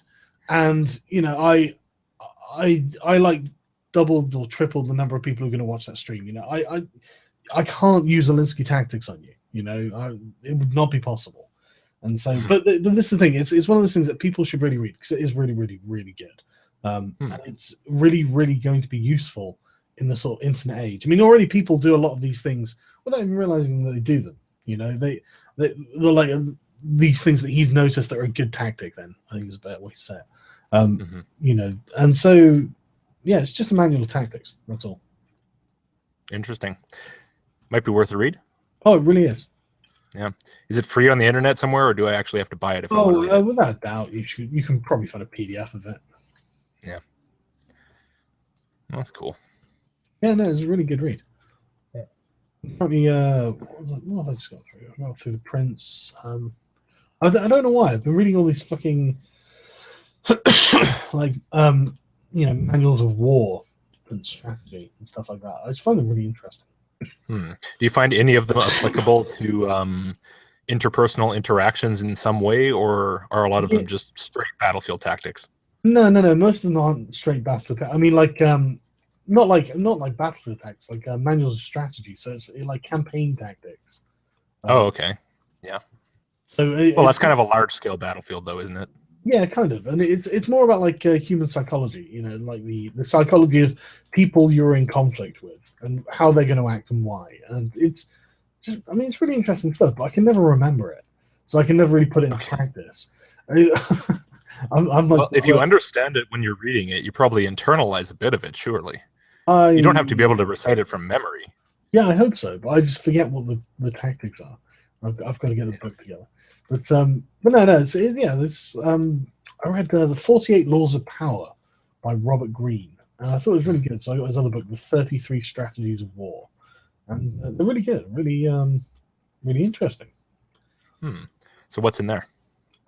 Basically, If you remember any of it.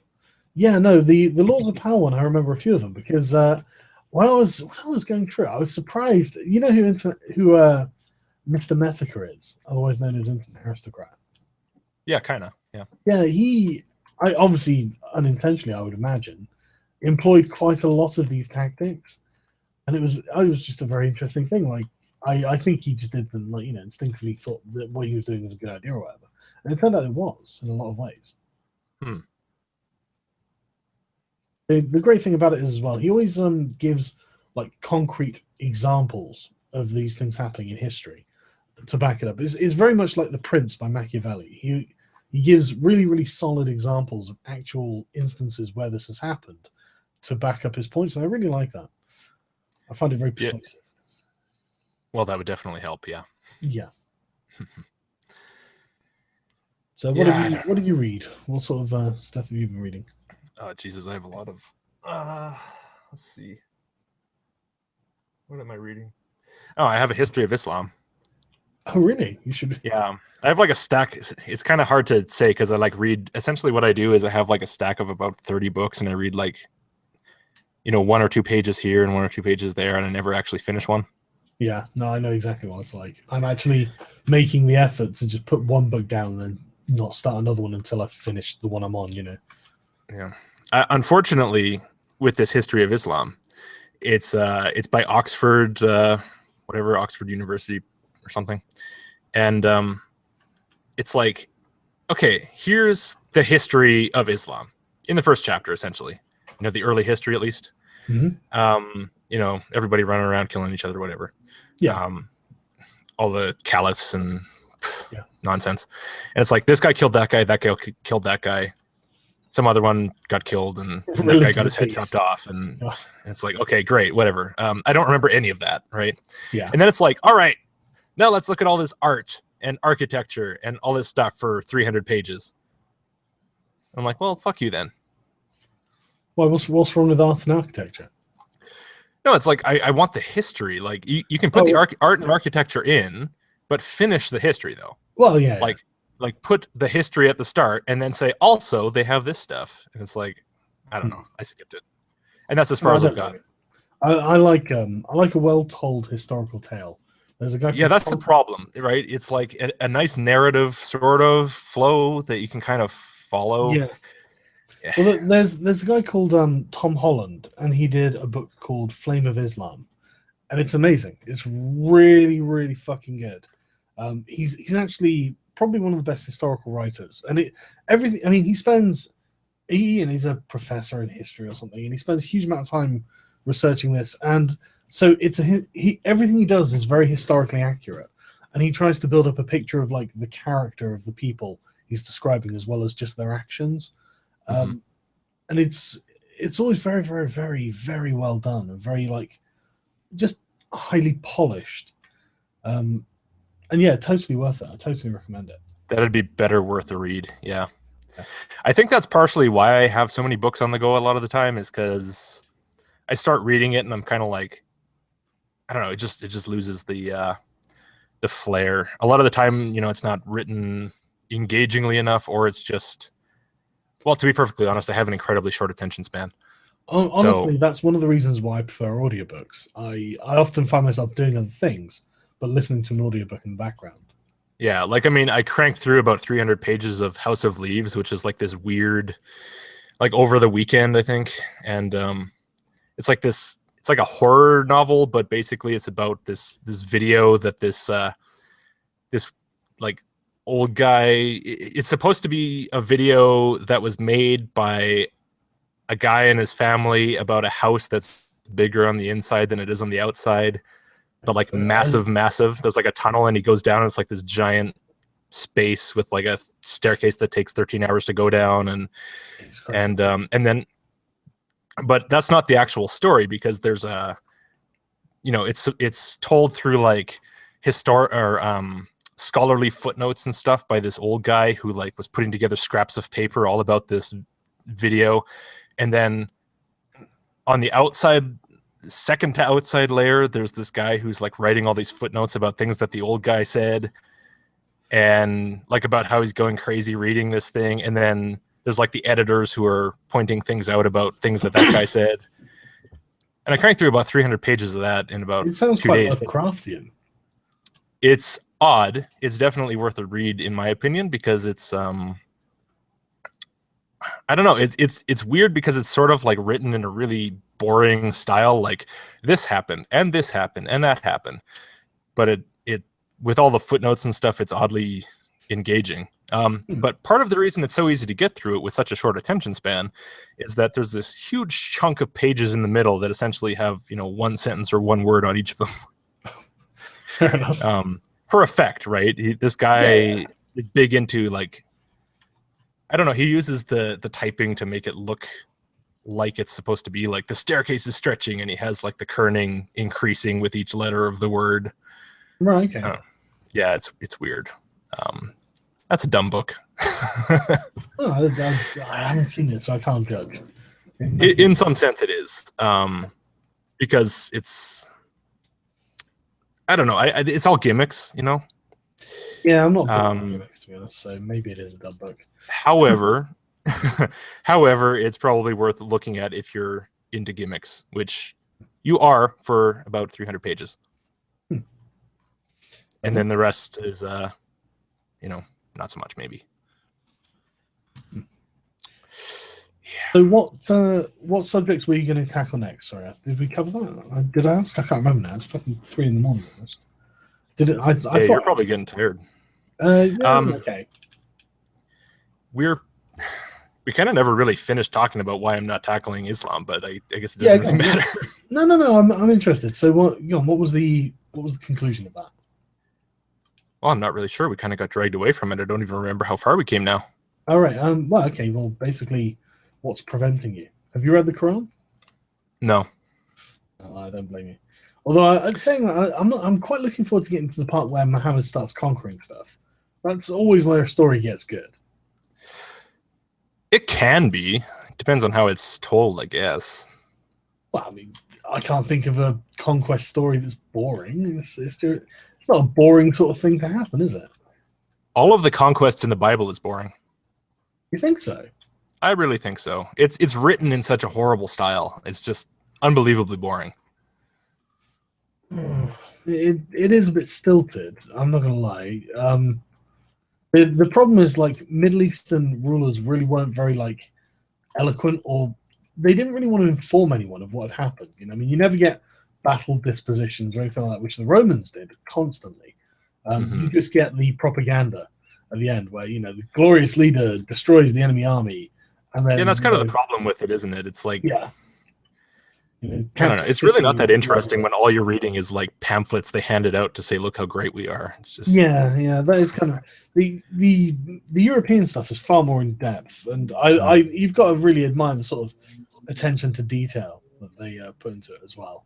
Like with literally, like, all the major European battles, sort of, that you can think of, like, you know, Thermopylae, Marathon, fucking Cannae, all these sort of battles. We've got really detailed descriptions of how the battle went down, because you know, military science was something they were actually working on without even knowing it. You know, whereas in the Far East, it was all just like propaganda of how amazing the king is and how the gods are on his side, and how, I mean, if you look at the Assyrian sculptures in the British Museum, all it is the Assyrian army looking implacable. You know, there's not one emotion on their faces as they're trampling hordes of men or storming cities and all this sort of stuff. It's like, man, these dudes are badasses. Or this is propaganda. Yeah, but they probably didn't look exactly like that.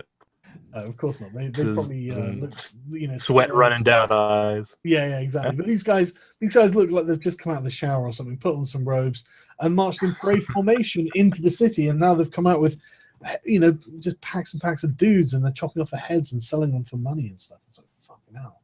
Wait, selling the heads for money? Oh yeah. They got paid by the head. Okay. Well, you end up with a lot of heads, don't you? You know, when you said selling them for money, the first thing that popped into my head was just selling them in the market. Oh, they've got like, that's an odd idea. No, no, no. That's exactly what they did. That's what they did with the women and children. You'd see the Assyrians were so proud of how awful they were as a bunch of people. They created these giant fucking wall reliefs of them going over to someone's like army, decking the army, destroying the city, and then carrying off their women and children into slavery. That was the height of Assyrian art.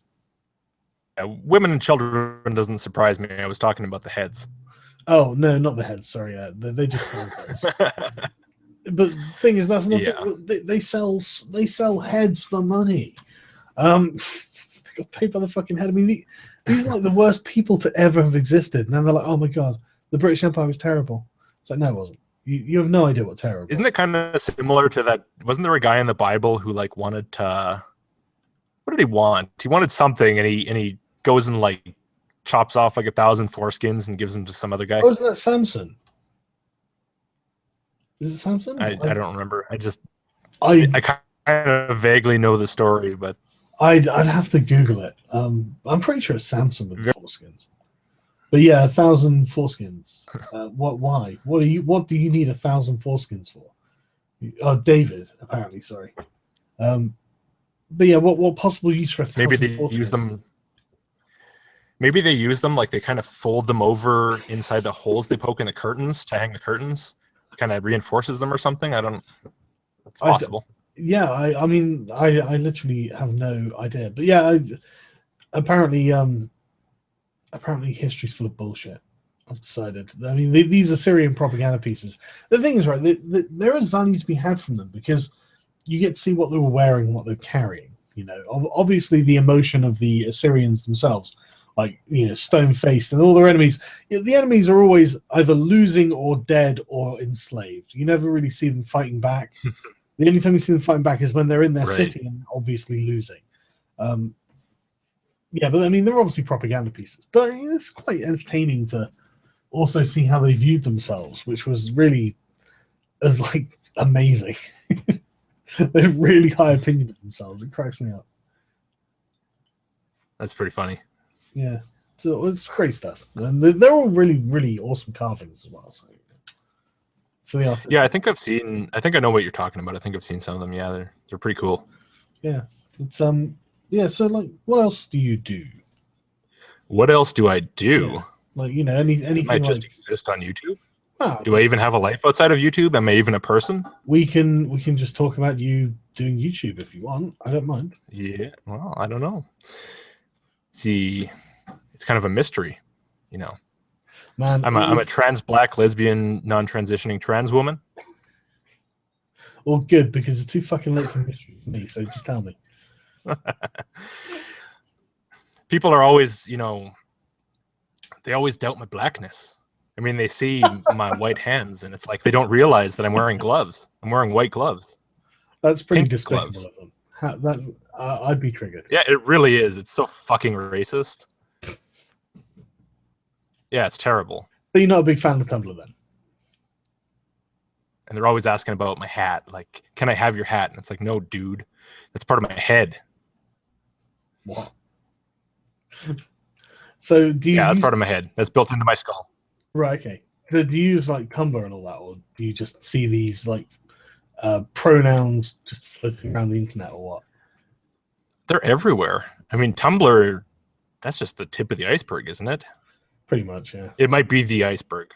It might, but the tip is big enough. Yeah. But yeah, no, the Tumblr's the outgrowth of it. But I can't believe how far it's spread, to be honest. Like, you know, we're actually seeing, like, you know, Facebook implement loads of like made up pronouns and just, you know, all this sort of like just stuff that's just been fabricated out of thin air. You know, it's like, okay, now we can have gender fluid on there. It's like, what the? Just shut up. Just stop it. It's fucking. Yeah, it's really ridiculous. And like, you know, if someone, this is something that I was going off about on Twitter, but there's this distinction, right? They have this distinction now between sex and gender, right? And sex is like your body, right? So if you don't like your sex, you want to change your body. You're like, you look down and you see a cock and balls and you're like, I don't like that. I want something else. And I'm thinking, okay, fine. You know, that's your thing. I get it. I understand it. That's a well-defined concept. Yeah. It addresses something physical about you. You don't like it. You want to change it. I'm totally on board. Yeah. Go Very nuts. Right? defined, parameters, very easy to follow. Let's do it. Right. It's a definition that makes sense. But this whole gender thing, when they say like I'm gender fluid, as far as I can tell, they're not talking about one day I like having a cock and balls and the next day I don't. What they're saying is one day I feel soft and feminine and emotional and whatever, and the next day I feel aggressive and masculine. Yeah. They're not talking about like physical being.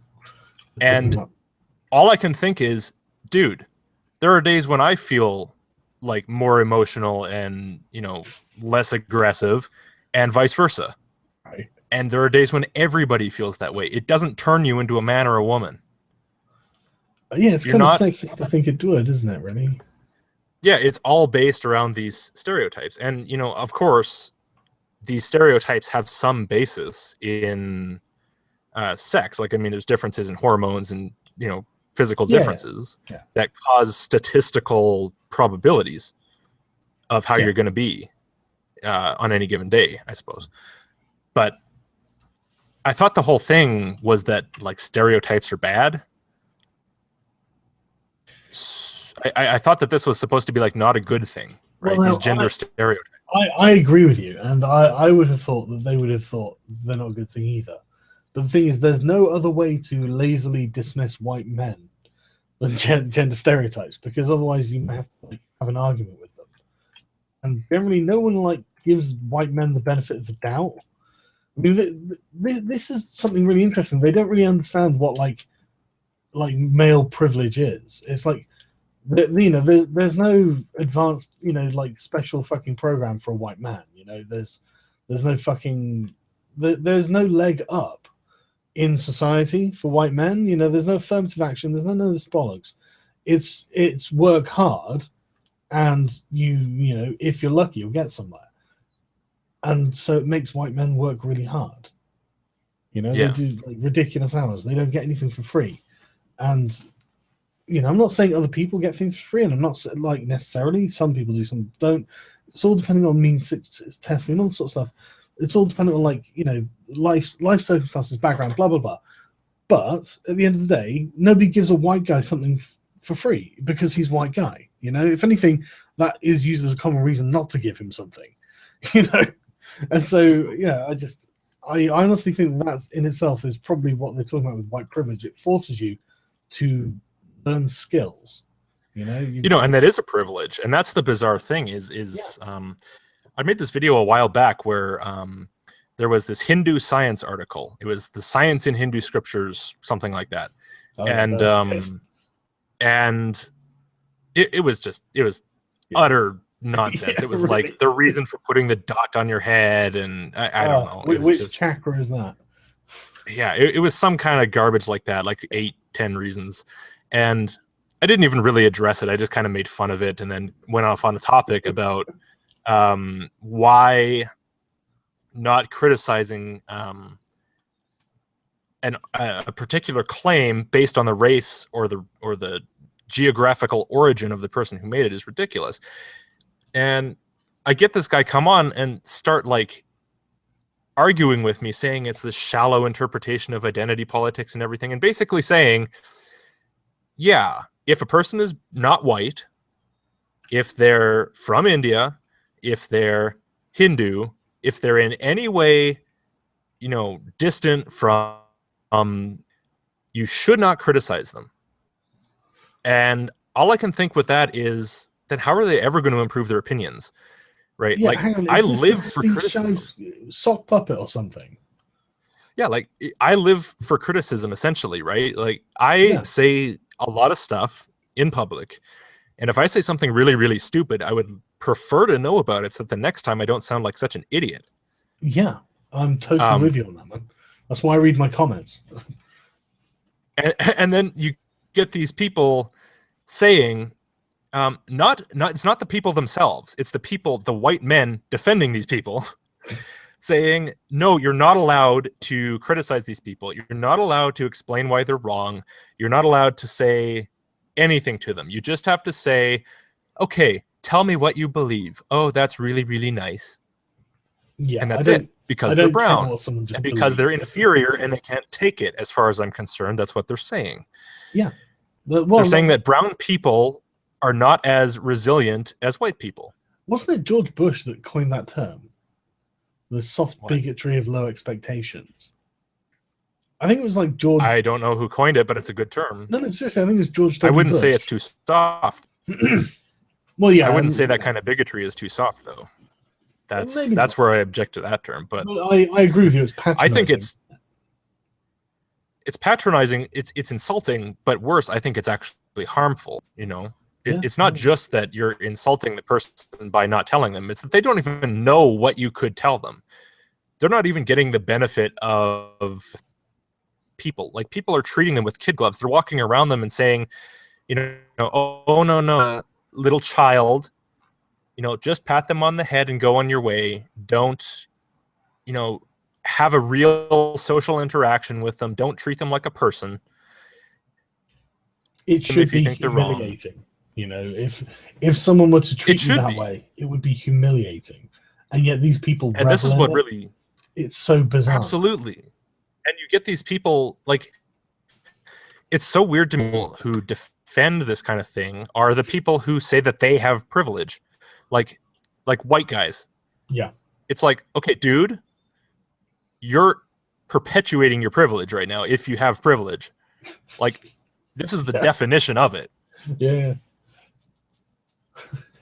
Yeah. Idiots. No, they absolutely are. And I love how almost everything they do is laced with an inherent hypocrisy. Like, one of my favorite, I swear to God, my very favorite is Anita Sarkeesian, when she talks about the patriarchy.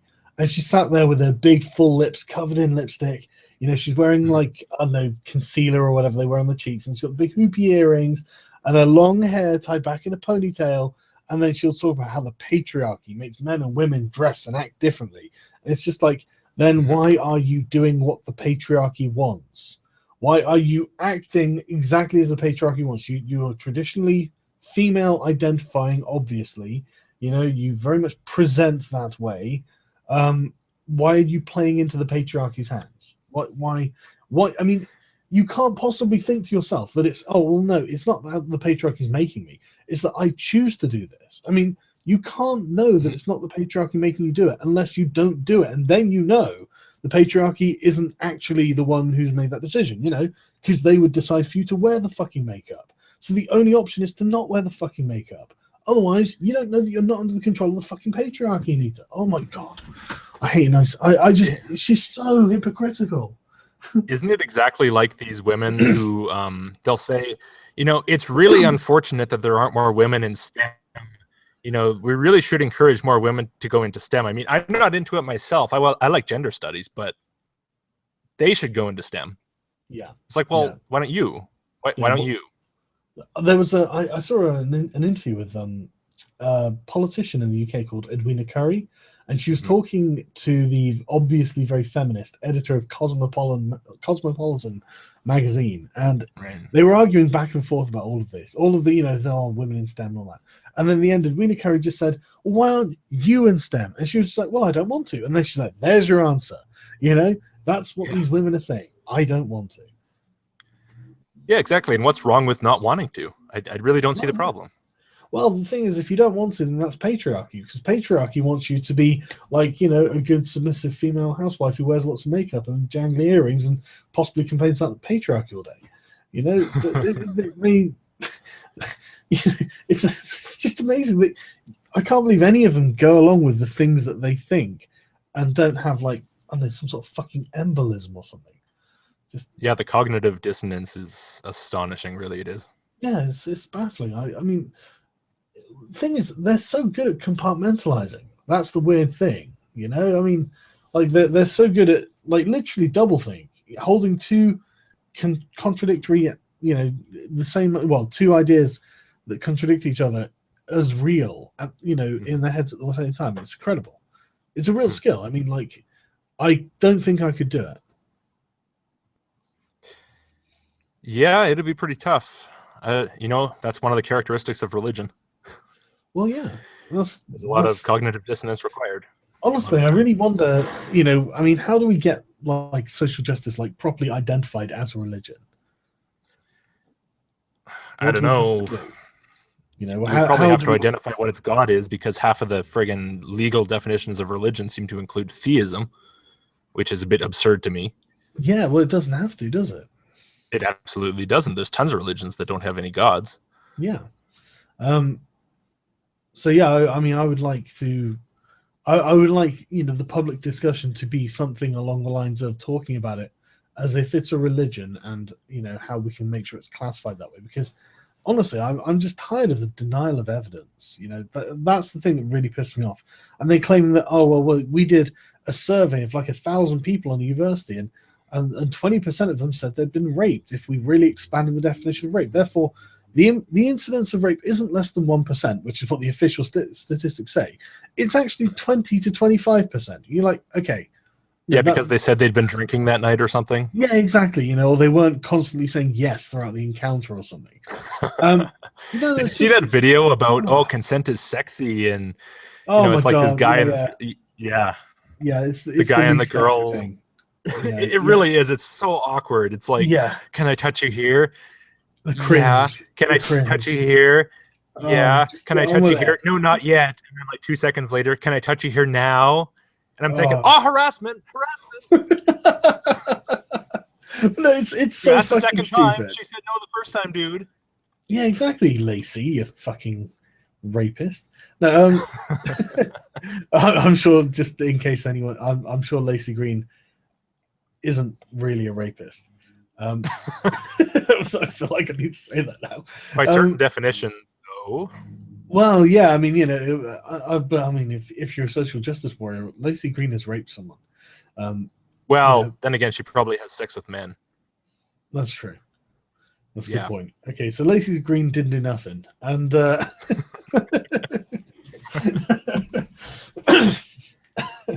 so they're full of shit, basically, and they're a bunch of hypocrites, and nothing about their ideology is internally consistent, and it often is completely, I mean, irrationally against the idea of reason and evidence.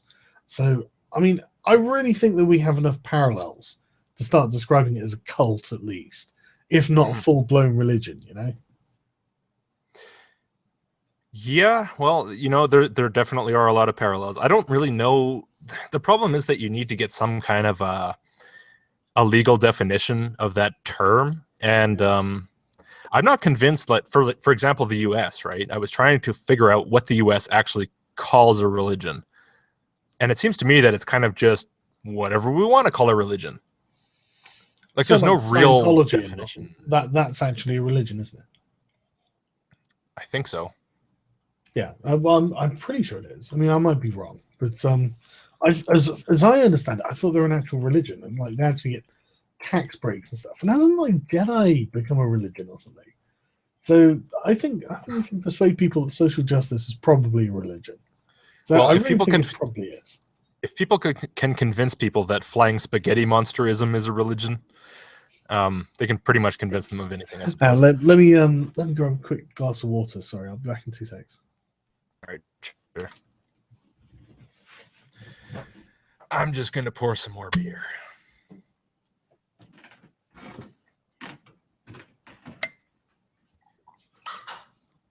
Because that's absolutely what I need, is to become increasingly incoherent through this conversation.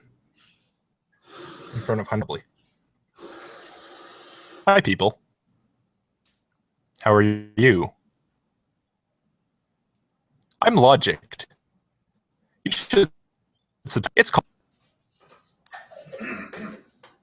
You should also follow me on Twitter. Logicked.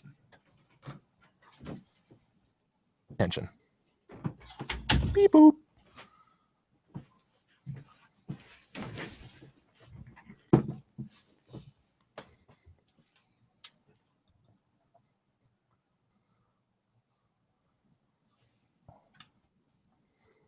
Hello.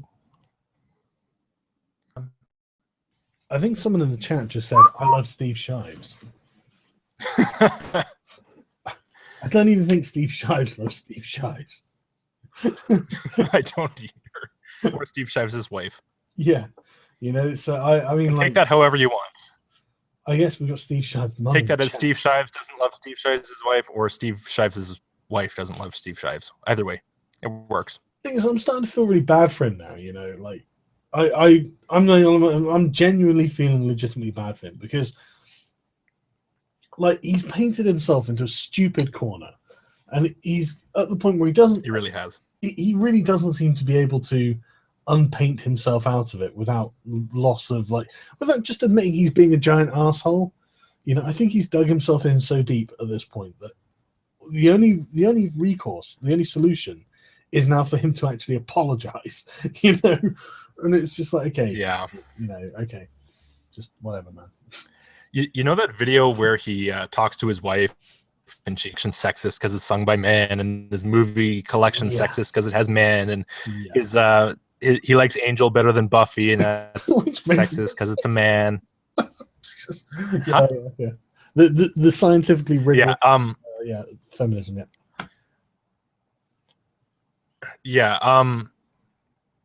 I hadn't seen that whole video. I actually Armored Skeptic and Chew on Head were doing like a review of it, and I just, I had nothing to do, so I was like listening to that, and they actually go through, I think, the whole thing, and I was shocked. Like, I had no idea. Like, it gets so much worse after the part that everybody knows from that. It just goes downhill. It's like he is completely just submissive completely to his wife. It really is sad. I do feel sorry for the guy.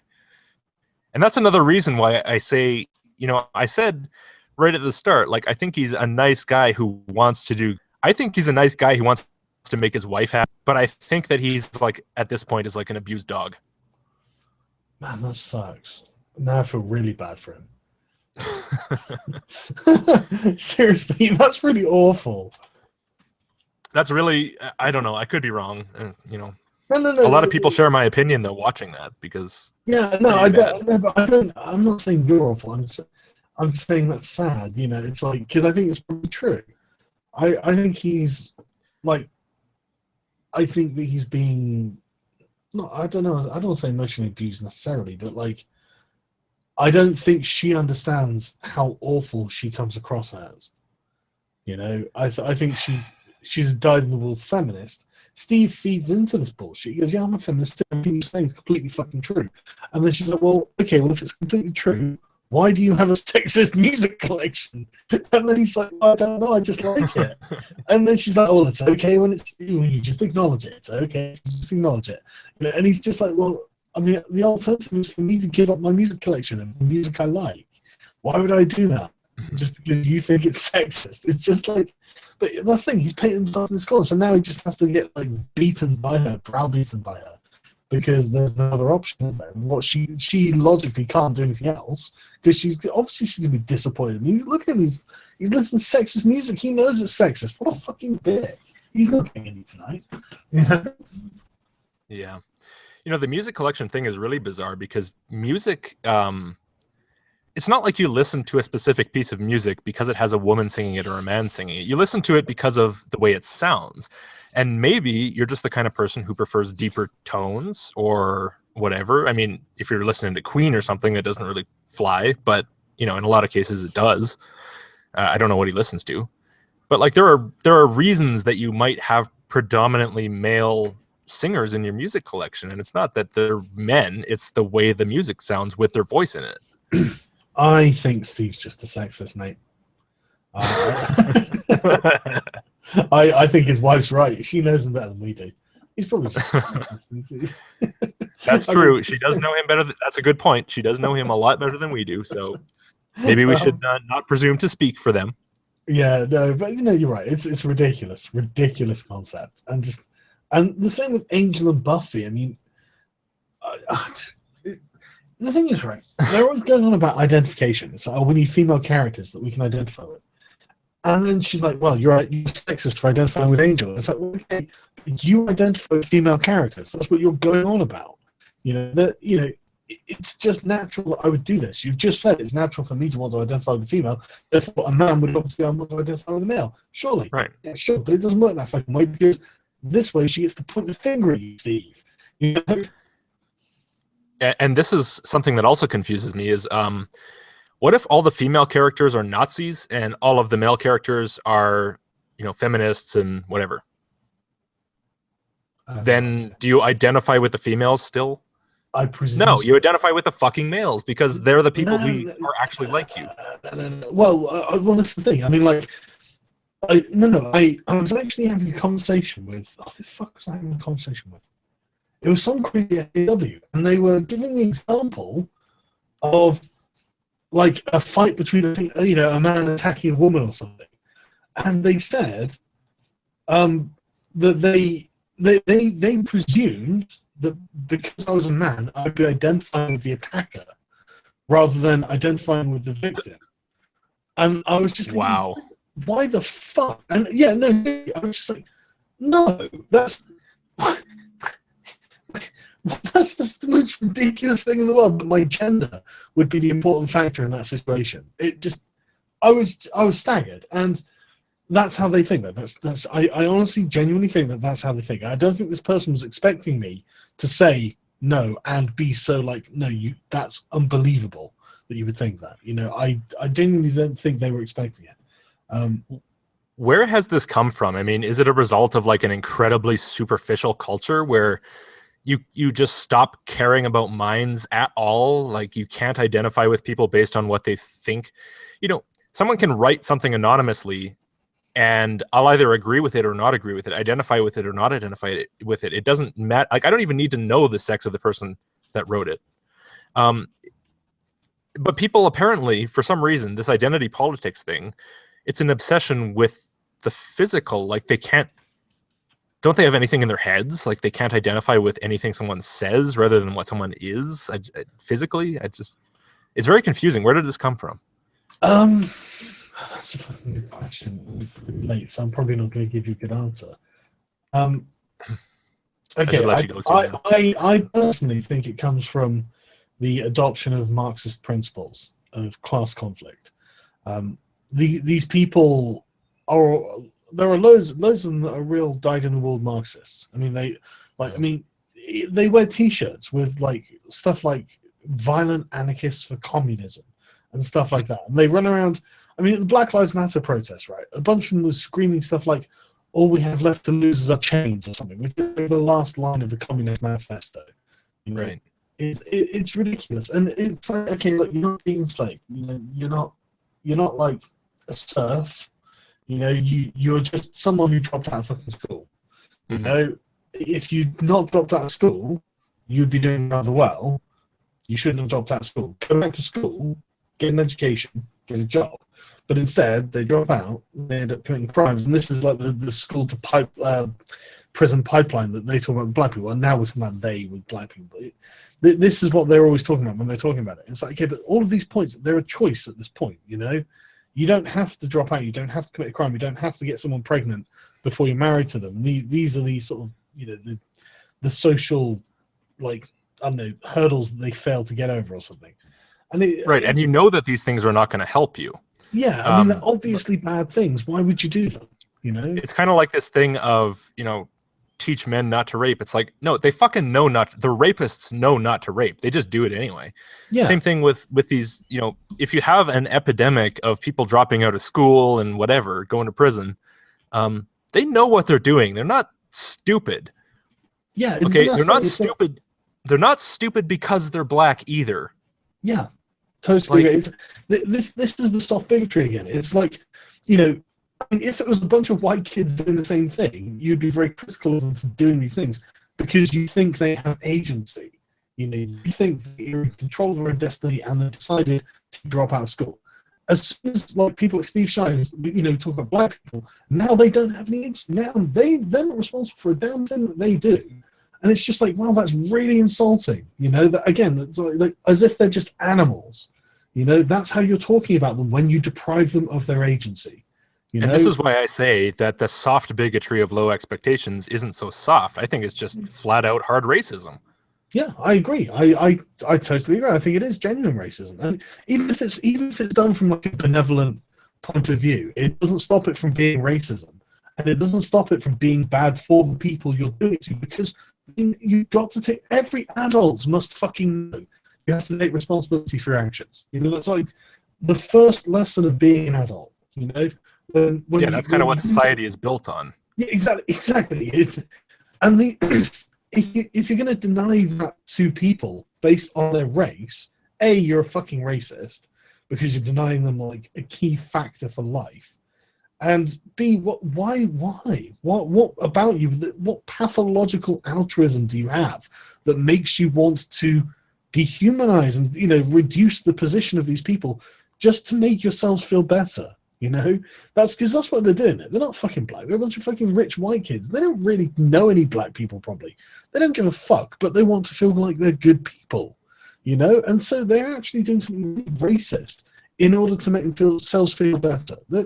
This is, and people are like, oh, well, social justice is a big thing. It's like, look, you've got like Melissa Harris Perry on her TV show. She's on TV, and she's like, I have a picture of slaves on the fields because I want to remember what hard work looks like. It's like, oh my God, would you, if you were a Jew, would you have a picture of fucking Auschwitz on the wall? You know? Who has put this idea in your head that you should do this? You know, how can that not fuck you up? And it's invariably a bunch of white professors and people like Tim Wise, all these incredibly pasty people who are, I think they're kind of, I think they're accidentally oppressing black people. You know, I think they're accidentally. I don't think they know what they're doing. You know, I don't think so either. I don't think it is programming them to think that they're still slaves or whatever all this time afterwards and all this shit. It's not. It's a cruel thing to do, and it's really harsh. Yeah, well, you get angry about it too. You say you should just keep neutral, but you do too. I mean, I do too. I do. I mean, it's hard not to. It's really insulting. You know, if I were black, I would be like, fuck you guys, fuck you. No, I'm gonna go have a fucking life, and you can just go and whine and bitch and moan about how all the black people are oppressed, Mr. Whitey. Honestly, I've got a lot of respect for anyone who does, really.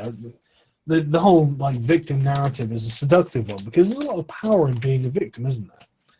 You know? Well, that's why they compete for it. That's why they have the Oppression Olympics, isn't it? Yeah, absolutely.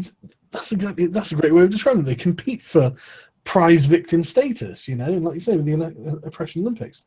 I mean, I've literally seen a blog post by someone called Matty Bryce, who's like a very she's not famous SJW, but she was quite influential in the gaming scene, actually, bizarrely, amongst other feminists. Because I've noticed you get sort of tiers in them, where you get ones that are like public facing, but usually fairly low tier, and they are like always inspired by a more sort of esoteric not behind the scenes, but less popular feminist who's come up with the idea or the internal logic for the argument or something like that, and it's found it persuasive. I can't remember what I was saying now. So yeah, I had like whatever. a big chunk of weed brownie before this conversation started, and now it's kicking in. So that's what I can't remember. Yeah, and I've been drinking beer. Maybe I should let you go pretty soon because it's probably, what is it, like 3:30? It's coming on that way. Yeah, it must be past 3:30 by now. Yeah, but to be honest, I don't really want to waste the bus, so let's keep talking. So what yeah, and I think my wife's chewing up some of my wife. You keep breaking up occasionally. She's talking on Skype or something, I think. Oh, sorry, man. If you need to go, right? No, I don't need to go. Like, it's late for you. It's 8:30 here, so. Yeah, that's fine. I mean, it's like I will be all right. I'm sure. Yeah, what was I going to say? I don't know. Just social justice, man. There's so much about it that just attracts the wrong people. Yeah, I mean, you can say be objective and be calm about it all you want, but it makes me poly, I think. Yeah, no, I can understand why it makes you angry. I mean, but that's the thing, isn't it? It's designed to do so, you know. It's all about. I mean, that's how entitled it is as well. I mean, a lot of it's like, I'm offended, my feelings. And I'm just going, man, I don't know you. I don't give a fuck about your feelings. Yeah, exactly, right? Yeah, like everybody thinks you have to care about them, and it's like, Yeah. I give a fuck about my family, dude. Family and friends, and that's it. Fuck you. Yeah, I don't know. And so far, I think you're an asshole. So why do you think I would care about your feelings? It's really bizarre. It's like, but you know, the weird thing is, like, I remember growing up in. I mean, I'm that generation, right? I'm 28. People, I don't remember it being that bad in high school, but I guess that's just because in high school you're an idiot. You're a teenager. You don't know what's going on around you. Yeah. But all these people are now because they were all raised. You getting a bit robotic again, man. To great, and they matter. Huh? So say again, man. You went all robotic. Oh, weird. Just a second. Let me see if. Oh, I'm echoing now. You sound good now. Okay, just a second. Sorry, I have this really loud keyboard, so I don't talk while I type. Yeah, I was saying, like, you know, considering that I'm 28, I was raised with all these people through high school, and it's not clear when you're in high school. I guess that's the problem, that all these people are heading in this direction, right? But apparently they were. Yeah, I think because when we were getting raised, it was, you know, you're special, you can do anything. You know, bullies are bad. It was, I suppose, the seed of it. But without a doubt, I think how normal I thought everything was. So you're cutting in and out, man. Oh, well, maybe we should just end it then if it's completely rude, if you can't even hear me. Yeah, I'm guessing so. Sorry, I don't know why, but it was just cutting in and out. I mean, yeah. You're fine now, so I don't know if that. Okay. But I never. I mean, I'm like 36 now, so like we didn't have that sort of everyone was a winner. We still had competition at school, you know. Yeah, we didn't. I was also the fat kid at school, so it you know, I was the one who got the participation ribbon. I know all about that shit. Well, you know, these things were jokes when I was a kid. You know, the idea is just, you know, it was nobody. Who gave a shit about a participation ribbon? Yeah, exactly. What's the point? Yeah, like, honestly, you give me a participation ribbon, and it's like, oh yeah, you ran in the relay race at the schoolyard, and it's like, I don't give a shit. Throw that shit in the garbage. Yeah, yeah. Like, I wasn't even trying. I was the fat kid. I wasn't even trying to win. Like, why are you even giving me a thing? I'm only here because you made me be here. Yeah, exactly. It's mandatory. You know? Yes, exactly. This is PE. This is physical education. This is gym class. Like, what? Why are you treating me like I care? Yeah. I don't care about social studies or English or math either. So, you know, whatever. Yeah, I'm literally here because I have to be here. Shut up. Go away. Yeah. Yeah. Imagine if they gave you a participation ribbon for showing up to math class. I just can't understand I mean, I can't understand how these ideas got traction. That's the problem, right? I would have thought the person who brought it up would just be kind of like quietly laughed at, and people would go, no, we're not going to do that. that's really silly. Come on. Let's think of something sensible. But well, you know, somebody probably came up with the idea in previous generations. It's probably been brought up and laughed out a number of times, I'm sure. Yeah, probably. You know, there's always the softie. There's always the one who thinks, oh, that poor kid lost the race. That poor kid who walked the whole race because they couldn't be fucked to run it. Yeah. Lost the race. Yeah, but the thing is, yeah, generally that would have been me. And I'd have been like, I don't give a fuck about your race. Yeah. I mean, I guess there must have been some fucking sensitive souls who were like, oh, I didn't win the race. That's so tragic. To be fair, that probably was actually, that's probably not me. I'm probably the guys who literally were like, well, at least we're not last. Yeah, you know, when I was in high school, they made us run like road jogging, Jesus. Like all around town, and occasionally, yeah, it was awful, right? But there was this one really fat girl, and so like I would always be like 20 feet in front of her, and I would always show up like, and I was like, yeah, fuck yeah. When it comes to counting who's last, you're not the one getting pointed at. Yeah. Yeah, I'm second last. Yeah, you can't make fun of me. Nobody remembers that guy. Yeah, and I remember her like how long later, right? Yeah, exactly. You still remember her. But yeah, it's crazy that this is so endemic in schools and stuff. Like, it's just a joke, you know. Yeah, it's really. I don't know. They're indoctrinating kids into this shit, and I don't see how it's going to end if they keep doing that. Well, you're going to get a generation of kids who think it's the right thing, surely. I mean, they're going to think it's like, you know, they've had it their whole lives. Why would you not be like this, you know? Yeah, I mean, you think my generation is bad, the millennials, right? Oh, man, yeah. Just wait. Seriously, kids who are like fucking young now must just be like time bombs for this kind of bullshit, you know? Yeah, and this is the thing is like, I remember people were warning about this when I was a kid, and I kind of laughed it off. It seemed like a ridiculous thing. Like, oh, yeah, these kids are being told they're special and whatever. And it's like, well, yeah, whatever, you know, tell them whatever. They'll just, how's it really you know, gonna help, grow up. you know? But, Yeah. But they were warning us. They knew about it. You know, some people, insightful people, saw what was coming. Man, I remember a few years ago seeing an article on helicopter parenting where it was literally like 30-year-old fucking, well, not 30, but like, you know, mid-20s or something, you know, kids who just finished university, going to job interviews with their parents. Oh, my God. I mean, can you even imagine? Like, what does your parent have to say? Like, sorry, I'm echoing a little bit here, I think. Oh, sorry. Yeah, you know, I'm not hiring someone who needs their fucking parents to be a job interview with them. Why would anyone need that?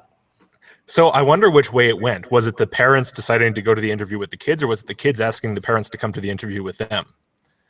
Well, it made it sound like it was the parents deciding for the kid. Uh-huh. So it's like a 30-year-old who is still completely tied to mom. Well, no. I think it was the kid had finished university, and I think this was becoming just like a normal thing. Worrying as that is. So, wait, did you say was or is? Well, I mean, I suppose probably is now. Yeah, I've not really looked into it since. So does the parent show up, and if they start asking hard questions like, okay, so you want this job, can you tell me a little bit about your experience and what you know? And the parents are like, hey, don't bully my kid. Possibly. And that probably comes off the go, okay, well, this is like a Costa. What degree do you have? Like gender studies. Well, okay, you're hired. But seriously, like, you know, there are a remarkable number of overeducated people working in the service industry. It's like these people really didn't need to get themselves in massive debt to get this job. Right. Yeah. Yeah. I mean, that's another thing too. Is there's this culture that everyone needs to go to college. For some reason, that's pretty prevalent now. Yeah, it's really not true. It's you can do well without college. You know, I think apprenticeships might be more useful for lots of things.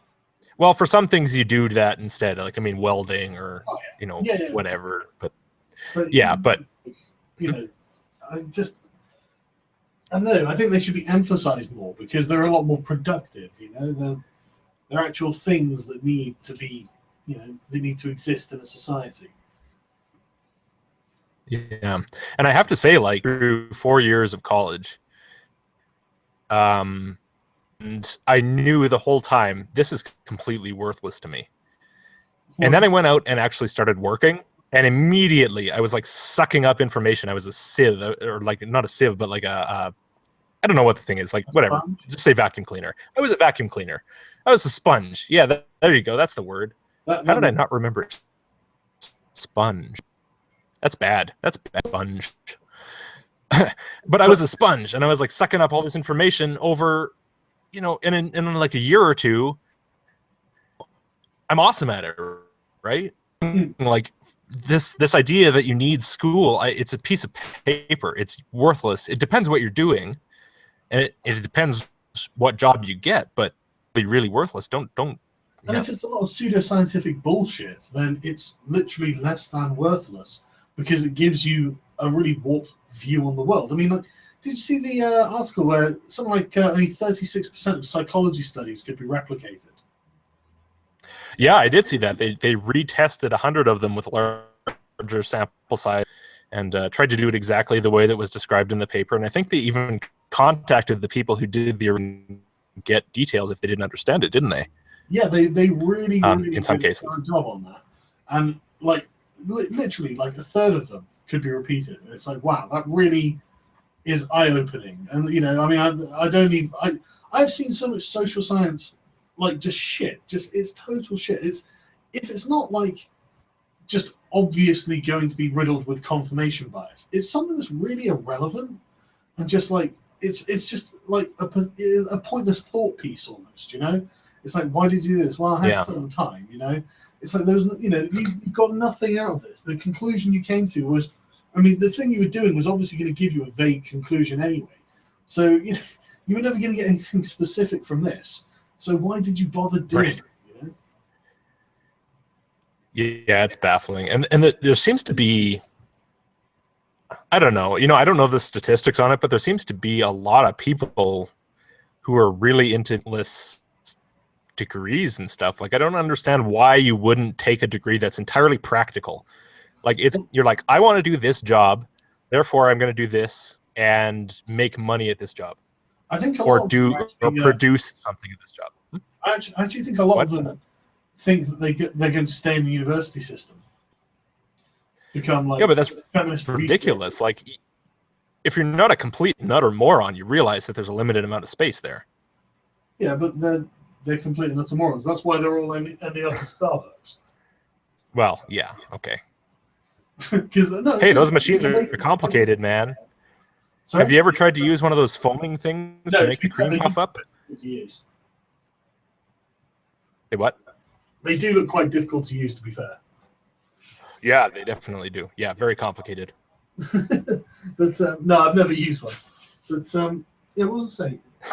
Yeah, this is the thing that like my sister did exactly that. I asked her what she was going to do. My sister's got like a master's degree in gender studies, and I asked her what she was going to do. Then she's like, "Oh, I'll probably go into government research or something." And now she's like, she was for like years a secretary at the university that she'd gone to, just like dealing with student complaints. And it's like, okay, that's a good use of a master's degree in gender studies. And then she now she volunteers at a rape hotline, so that's actually quite good. And she's actually a professional doing that now. So that she's doing something that her degree actually has a use for, I suppose, which is good. But it took her a long time to find it. You know, it took her like, I don't know, like 10 years to find it, or something, 5 years to find it. It's like, you know, holy shit. Yeah, you know, if you're gonna spend 4 years and like $50,000 to get in debt, you're gonna want something you can like start a career with, right? Well, yeah, you would think, right? You know, my family, people I grew up with and stuff, very practical people. You know, hands-on work, things like this. That was what they did mainly. And brought up with this mentality of, well, if you're doing it, plan ahead to see what you're going to do with it. Yeah. Apparently, that's not that common. I just don't really understand it. Isn't that the whole point of getting educated? I don't know. I mean, I did computer science at university. I thought, oh, that'll be practical. I should have done interpretive dance, and then I'd be able to answer that question for you. You know what you should have done is like not computer science, because that's so specific. You should have done like just how to write, I don't know, business shit. Oh yeah, well that's what it was, to be honest. It was like it was just understanding it, really. But yeah, I wish I'd done anything else. Actually, I really hated computer science at university. It was really boring. I just couldn't be fucked. You know, the work was no problem. And what, you went all the way through it, or? No, I dropped out after 2 years. I was just like, you know what, fuck it. Complete waste of time. Yeah, if you're not into it, definitely. Yeah, no, I really wish I think at the time I was just tired of being in the education system because I wasn't really learning anything very interesting. You know, it's just all really dull. And I couldn't be bothered. Well, I guess the question is, you know, how old were you at the time too? Oh, I don't know, 21, something like that. Yeah, there's your problem. Yeah. Well, yeah, that's true. I mean, think how it is now, right? Probably now you'd be really awesome and you'd be just completely into it. Yeah, no, I would. I'd choose something I actually liked. Yeah, and probably now you're like, oh fuck, I wish I could just spend all my time sitting around in a classroom and then go smoke a bowl and go home. Basically, that's just kind of, well, apart from the smoking a bowl thing, I don't really do very often, but like I can't. But I do tend to I order a lot and read a lot these days. Not because I feel like I have a lot to catch up on. So, yeah. It's unfortunate that we. In my 20s, though, seriously. You almost got to wish. You almost got to wish that life was like that movie Benjamin Button. You know, The Curious Case of Benjamin Button, where everything goes backwards. I haven't seen it either. I just know about it. It's a guy who's born old and then he grows to a baby, essentially. Right. He ages backwards. Yeah, he regresses to a baby, I guess. I don't know. Yeah. So I'm thinking, wouldn't that make more sense? Like, wouldn't that make so much more sense? Like, you could start and you're old and you're like mature and you can. I don't know what his mind was like. I've never seen the movie, so I don't know if he was like mentally an old man and then he regressed to like mentally a baby, or if it was the other way around. But if you start off as an old man and then as you age into like your 60s, you're like, holy shit, I really want to get some awesome education here. I think it's really unfair to like tell kids like, okay, you're 16. What do you want to do for the rest of your life? Motherfucker, I have no idea. Yeah. How the fuck? What kind of question's that, man? It's a tough pressure. Jesus. Yeah, they always try to, and they do that all the way through high school. I mean, to an extent, I do understand why they do it, because you want people to be educated for what they finally go into. Like if somebody shows an interest, like say they show an interest in something like engineering or something, something related to it, you might want to kind of give them the tools to be able to grow that. But yeah, that's a fair point. Some education takes longer than others, whatnot. But it's still a hell of a burden. It is. I agree. I had no idea. Yeah. Some kids have particular aptitudes that they can develop, but some just are there and they decide later. So I think, given the number of people in shitty fucking office jobs, I think the majority had no idea what they wanted to do. Well, that's probably true. Yeah. I was trying to be fair to the system, but maybe you're right. I think the system is probably in need of rehaul. What do you think of in the UK? There's a particularly sort of left-wing party, a left-wing faction have taken over our like left-wing party, and the guy's talking about a universal basic income. And I looked this up a while ago. And apparently the projections are that it will cost twice as much as the welfare state at the moment, but it will also replace the welfare state at the moment. So, would it, what's your opinion on the idea of a universal basic income, basically? Wait, so I don't quite understand this, right? It'll cost twice as much, but it'll replace what you have. Yeah, and basically everyone will get just a set amount of money every month. Wait, everyone? Hold on. What? Well, everyone would get a set amount of money each month. It'd probably be means based in some way, I suppose. I don't really know exactly what the everyone just gets money every month. Yeah, just for nothing as a person. Well, it sounds like communism or something. I'm not saying it's not,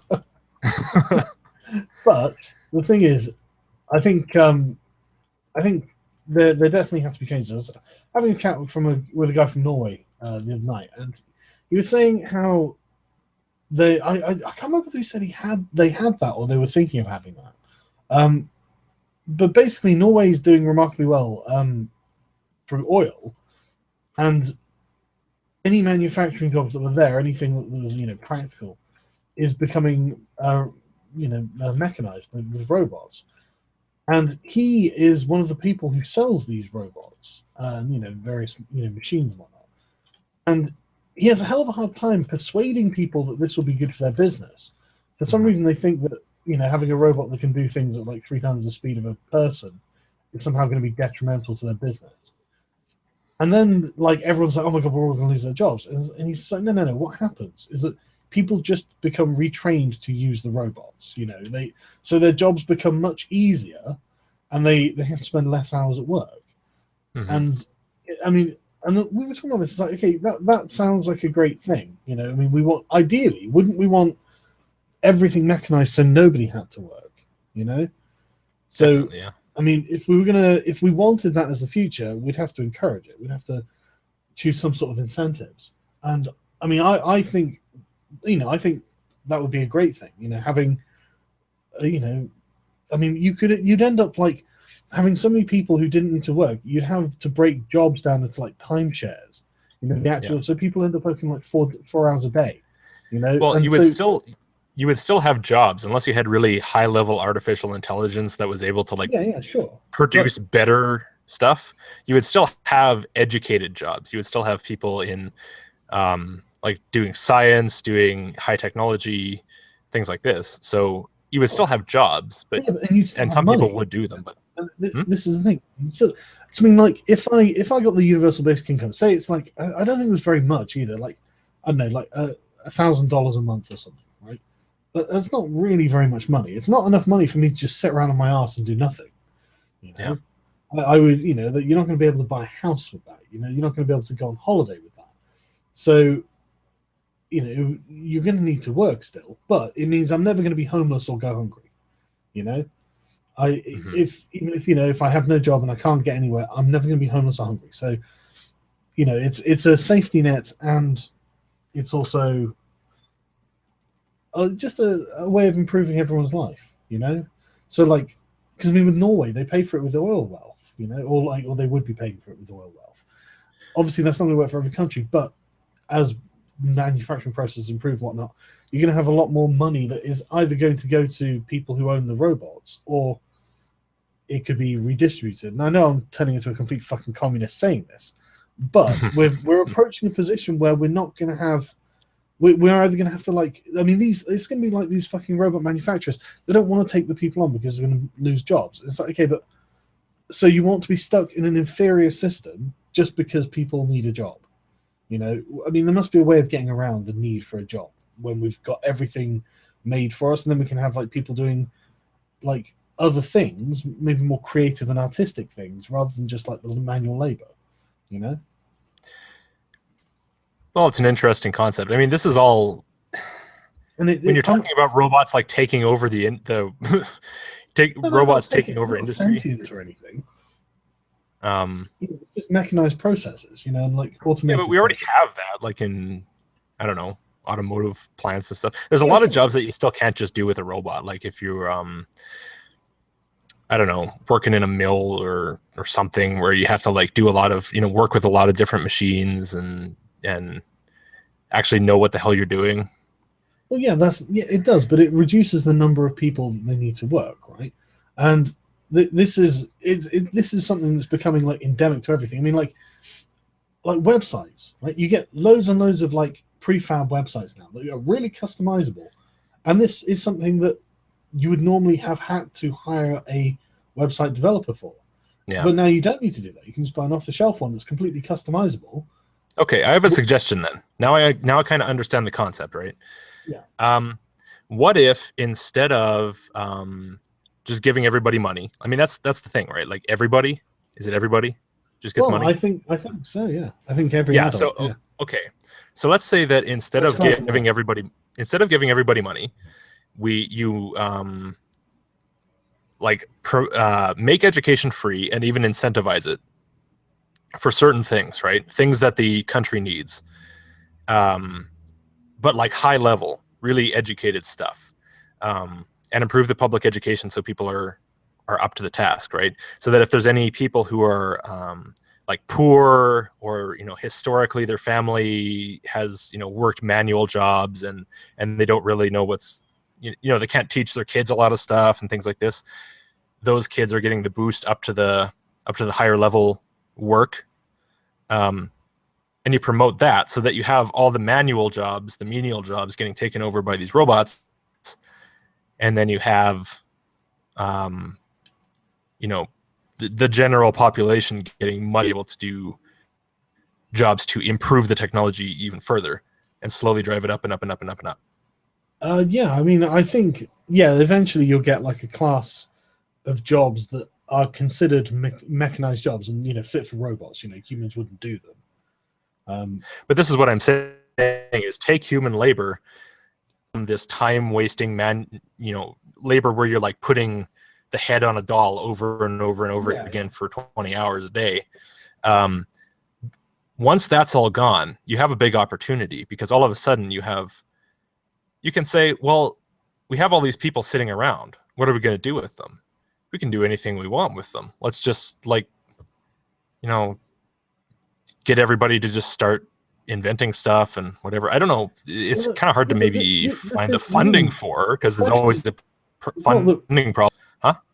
Well, no, it's not the question of what should we do with them? It's we shouldn't do anything with them. We should let them do what they want, and they'll do things. They'll invent things, man. Inventors. I'm sure there are fucking loads of fucking household inventors, or trying stuff, and they don't have the time or resources to invent something new because they have to work, And no, I understand, but I'm not proposing just forcing people into these, into that field or anything. But I'm saying, what I'm saying is, really highly incentivize education and science and technology and things like this. Make it so that it's the easiest path, right? Make it so that, not even the easiest path, just make it so it's a really, really easy path to get into that kind of a field. And as many people as possible have the education and the opportunity to do it. Yeah, but the thing is, I mean, do you think there will be enough free jobs in that sort of level of employment? Well, that's the problem, and that's what I was saying when I mentioned the funding, right? Because you always have this problem in things like science and anything more basic, right? Like basic research or R&D of technology. It's always a funding problem. I think we're always going to have a large number of people who aren't quite bright enough for that at the bottom. Maybe, yeah. I think you can't really get away from that. No matter how sophisticated your civilization gets, and no matter how sophisticated your education gets, you're always going to have people who aren't that bright. I mean, I go Brave New World and just fucking breed them out, I guess. Oh my god! I'm joking. I know you are. But no, it just sounds so awful. Yeah, I know, it does, doesn't it? But this is the thing. As soon as you start thinking these sort of scientific terms, what to do with people as if they're just numbers, it's suddenly it all becomes totally justified. Well, I'm sorry, but running a country is what to do with people as if they're just numbers. But this is the thing, though. I find it a very interesting concept, and I think that technology is going to facilitate the demand for the conversation, because I think something will have to be done. Well, it's a conversation worth having. I see where you're coming from, and I can't really argue against it very well, because you kind of sprung it on me because I never heard about it before. Oh no, yeah, but, it's just something it's just I'm trying to play the devil's advocate, come up with some different solutions just to see if just to test the boundaries of it. Yeah, no, absolutely. I mean, that you're going to get people howling about taxes and stuff, but Yeah, well, it sounds like a complicated issue. I don't think it's one that taxes will have to go up, but you will be given free money each month. So it's another one of those issues that's just going to divide people even more, unfortunately. Yeah. Rich people won't care about $1,000 a month, so they'll be like, "How dare you?" Oh, they will. They'll be like, "Oh my god, you took $1,000 more." Well, yeah, that's the thing. They'll be like, "You took $1,000 more." Not that I need $1,000 more. When they get $1,000, $1,000 back, or whatever, they'll be like, I don't need this. Get lost. And then they'll pay off the politicians, and then yeah.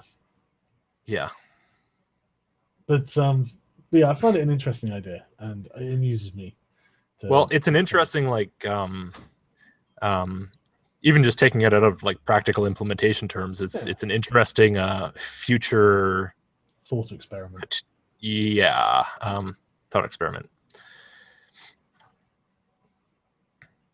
Well, there are a lot of those that you could do, I suppose, but it's that one's unfortunately a bit realistic, because we've already kind of done that to a large extent. I mean, there's a lot of people who get driven out of work by this stuff already. So yeah, and that's why solutions need to be found, isn't it? I'm not saying that I have solutions or anything.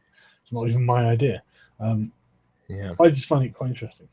So, do you know of the aquatic ape theory? No. What is that? Oh, yeah. All right. I don't think so. Well, I might not know the name. I might know of Oh it, no, it's possibly. Who on knows? the quantum hypothesis. It's awesome. It was invented by like this Welsh housewife. Okay. She was basically like not in any way a scientist, but was like going through like just physiological aspects of human beings and being like, look, right, these are physiological like things that we expect to see, you know, in like sea mammals, Hmm. being particularly blubbery on the outside and having like oily skin and all this sort of. And there's fact loads and seriously, there's actually loads and loads of like things about humans that doesn't really make sense if you take for granted they evolved on like the plains of Africa. You know, Uh-huh. if you actually look at like, you know, some of the stuff, it's there are a lot of good questions there, and it's actually really interesting how it kind of makes it sound like humans evolved in a swamp or something. You know, because I mean, like, just the very nature of like, why are humans bipedal? What advantage does it actually confer? If you're on a grassland, absolutely none. You know, I mean, you've got like meerkats who stand up, you've got like chimps and baboons and whatnot. They stand up, but you run faster when you're on four legs because you get to flex your spine to get extra range and reach. And Well, I guess the question is which came first, the chicken or the egg? Because it could be something to do with tool making, for example. You know, using the hands more. You know, possibly, that could come first. possibly, So, but you know, that's the thing. You know, like apes can still use their hands because they run on the knuckles, so they can still hold tools as they're moving. And you know, I mean, they move so much faster when they're like on all fours. I mean, if you see a chimp, if you hold like you see people like holding chimps' hands and walking a chimp, their hips are splayed to the side, so they like walk like they're in a fucking 1920s comedy skit or something, and they can't move quickly. So I don't see how like the hips would have developed more narrow like in humans to run the legs back and forth.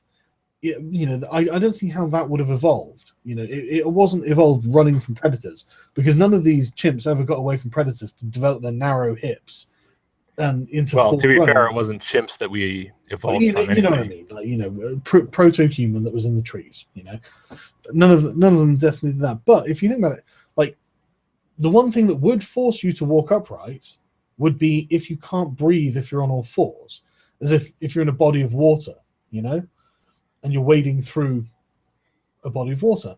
And the whole humans losing their hair thing, you know, savanna mammals are all completely covered in hair because of the harmful rays of the sun. However, if you've got like a thick canopy above you, blocking out the rays of the sun, then it's actually more efficient to swim without hair.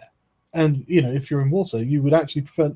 It would be better for you to not have hair. I mean, Olympic swimmers shave themselves. You know, Hmm. it's you know, and so I don't know whether any of this is true, and you know, I have no idea. But I always find it an interesting thing to just like I don't know, think about understand. Well, it's an interesting concept, but you know, I think ultimately the only answer is like, well, let the educated people who actually work with it figure it out. But Yeah, you know, it's interesting. but the thing is, I think that when the theory came out, there was actually quite a lot of snobbery from the scientific community because of Yeah. who had released it, you know. But I think it's Okay. got a lot of merits to it. I think it'd definitely be, you know, interesting to see, like, you know, someone who has proper knowledge of this shit explain it, you know, or explain why it's wrong. If even if it's wrong, it'd still be interesting to hear why it's wrong, you know. Yeah. Well, you know, it's probably one of those things that like you can come up with arguments for it, but that doesn't necessarily mean that it's true. It's You right. kind of have Yeah, to like, I don't know, yeah. you kind of have to come up with arguments against all the other hypotheses as well at the same time. Well, I think a lot of these do, though. I mean, like the losing the hair thing. I don't see why a mammal on the savannas would lose all their hair. You know, what Well, would to be. be fair, I don't know anything about the explanation for that that they already have. So, Oh, you know, well, that's a that's the good question, question. right? Like, Oh, no, that's a good what question. is Oh, the chat. Can somebody in chat tell us what the explanation for that is? 'Cause I've never heard an explanation for that either, actually. yeah, that's kind of what I mean is like there are probably already ideas floating around out there, right? So it's going to have to compete with them on an even field. Presumably. Hmm? Presumably. Sorry, I'm having a bit of a tab problem. Okay. The tab isn't working properly. Ah, The mouse has stopped working. Hang on, sorry.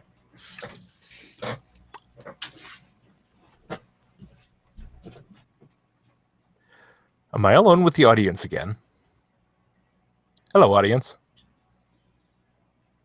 I'm going to take another opportunity to remind you to subscribe to my YouTube channel. It is called Logicked. I debunk stuff, and I crack really stupid jokes. Sometimes they're not so stupid.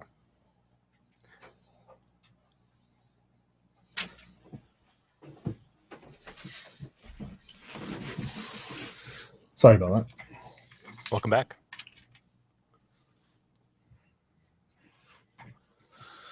Yeah, my fucking mouse. What were we talking about? Pseudoscientific theories. Well, it doesn't... Pseudoscientific isn't necessarily the word, is it? I mean, it No, depends. probably not. I guess just a random, I don't know, hypothesis, I suppose. I'm not sure. I'm not a scientist. Yeah, I guess it depends how they came up with it. Yeah. I think it was just morphological observation, just based on like I thought the subcutaneous fat was quite an interesting one as well. Apparently on most apes, like chimpanzees, gorillas, and all that sort of thing, they store the fat around the internal organs. And so like when you see a fat chimp, you can still see his stomach muscles on the outside. But like with aquatic mammals, they have it under the skin because it's insulating. And so if humans have it under the skin where it would be insulating, why would you have that on the savannas? It's like, yeah.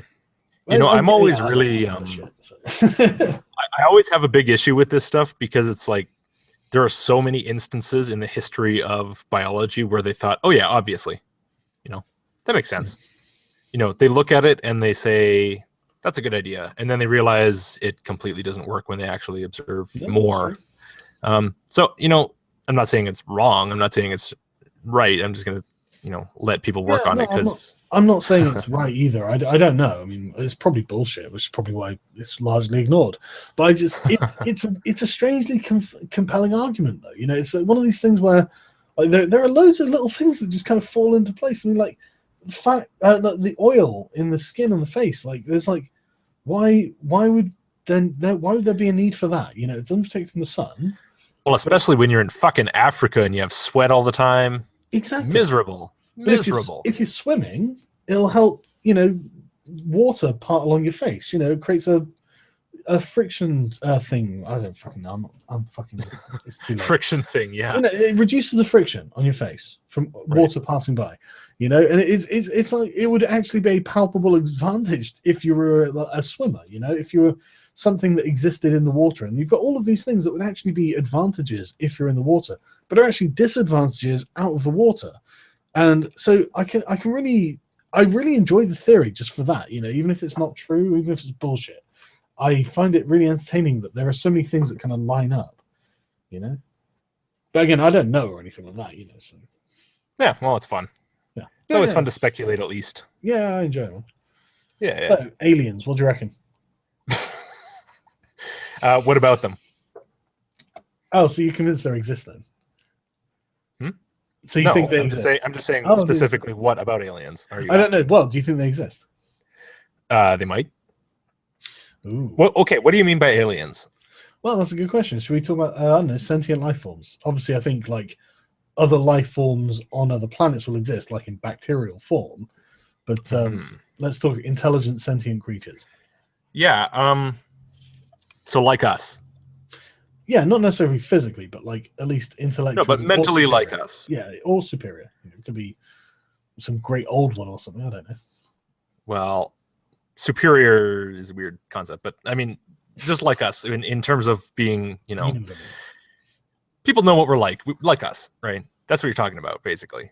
Well, just rational beings that can, invent technology. But that's us. That's like us. Yeah, sure. The same functions may be amplified by degree. Yeah.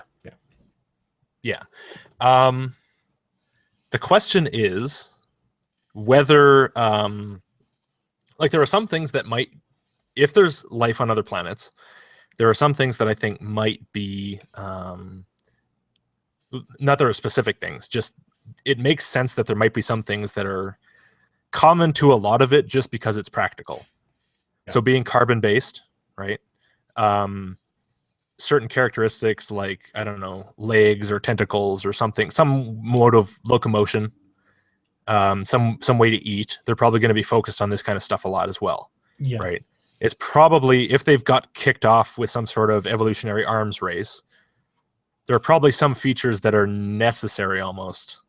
The question is human-like intelligence one of them?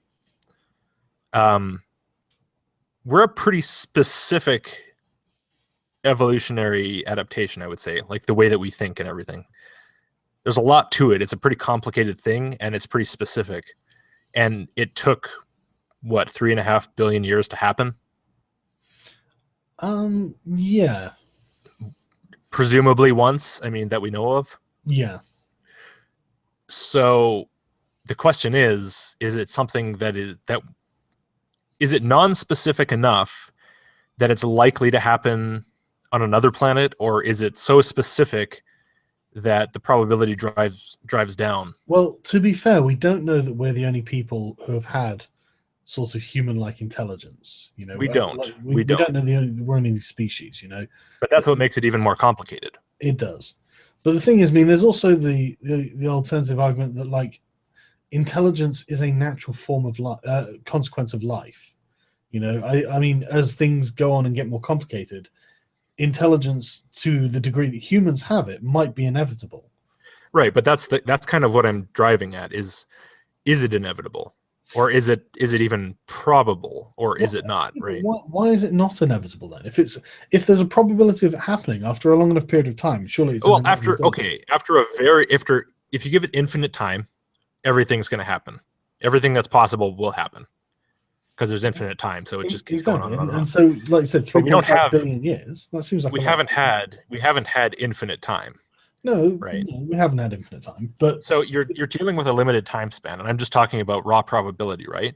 So, so for example, if it had evolved twice on Earth, in two different species that are, unrelated, not like humans and Neanderthals, but like, humans and chickens or something. Yeah. Then I would say, okay, well, it seems like something that at least is simple enough that the probability allows it to evolve twice within a reasonable probability within a reasonable time frame. Right? That's kind of what it has to be. And I don't know. That's the problem. I don't know if that's the case or not. Yeah. Does anybody know that that's the case or not? I mean, they don't really. Doubt it. Yeah, I doubt anyone really knows. But I would be inclined to err on the side of, I think intelligence is probably inevitable. I think after over a long enough time scale that after a long enough time scale, any sort of living system, any sort of system that contains any kind of life with any kind of intelligence, not like bacterial, but like something with a brain that can reasonably make a decision based on a criteria or something. If you're going that simple, then it might be, I don't know, like that would be more I think that's a step down a path that will eventually lead to sort of functional intelligence, like human-like intelligence. Yeah, it could be. Although there are a lot of species that have evolved just as long as we have and don't have it. So, that's true. the question is, what's the time frame? That's the big sticking point, right? That's true. Yeah. Like, even if you say it's inevitable, how long does it actually take for it to be inevitable? Yeah, well, it's also going to be a random chance depending on circumstance for each thing. I mean, like, for whatever reason, humans got larger brains and whatnot. Whatever food source they had access to, it was fortuitousness that they, this particular tribe of monkeys or whatever, gained access to this food source, and then they obviously had like whatever conditions where there weren't too many predatory animals or whatever. So it depends on the fortuitous circumstance. But that's why, I think it is like you say, like it would be a over amount of time. But I think it's just a random, it should be a random check every time. Or if we were writing a computer program, you'd have just an X number of loops, and it would be random on each iteration of the loop. So for like each event that could cause a step down that road or something. I think what I'm trying to say is that if we analyzed everything in the galaxy, just say the galaxy, or if we had like, or even if you take the universe, right? Huh? Oh, sorry, no, go on.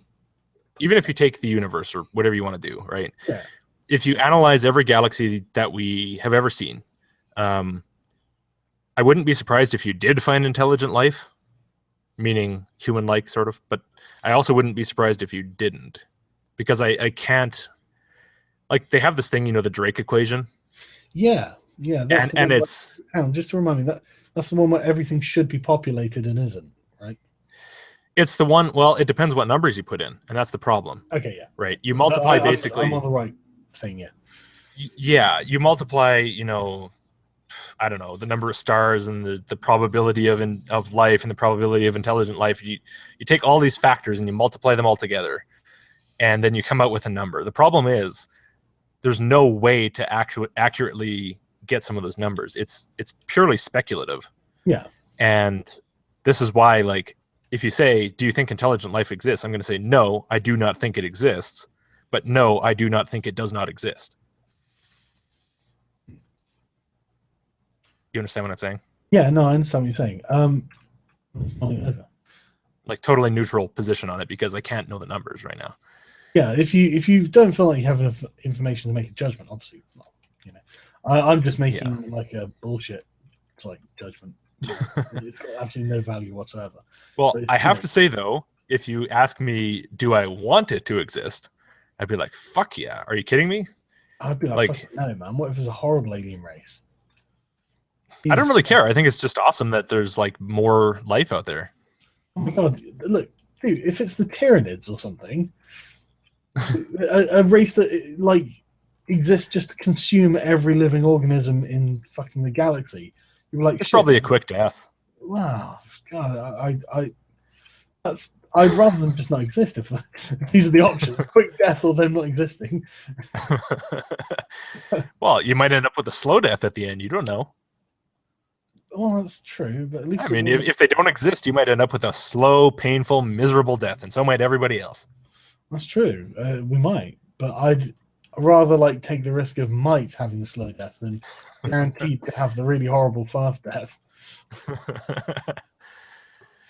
But yeah, no, I like the Drake equation. I find it interesting, but like I say, it's you can't base anything on it. But I like the fact that the expectation was, the result that they came to in one of them anyway, that the universe should already be populated, given the length of time it takes to evolve a species to interstellar or space travel or whatever, and then the number of years, the number of galaxies, and all this sort of stuff.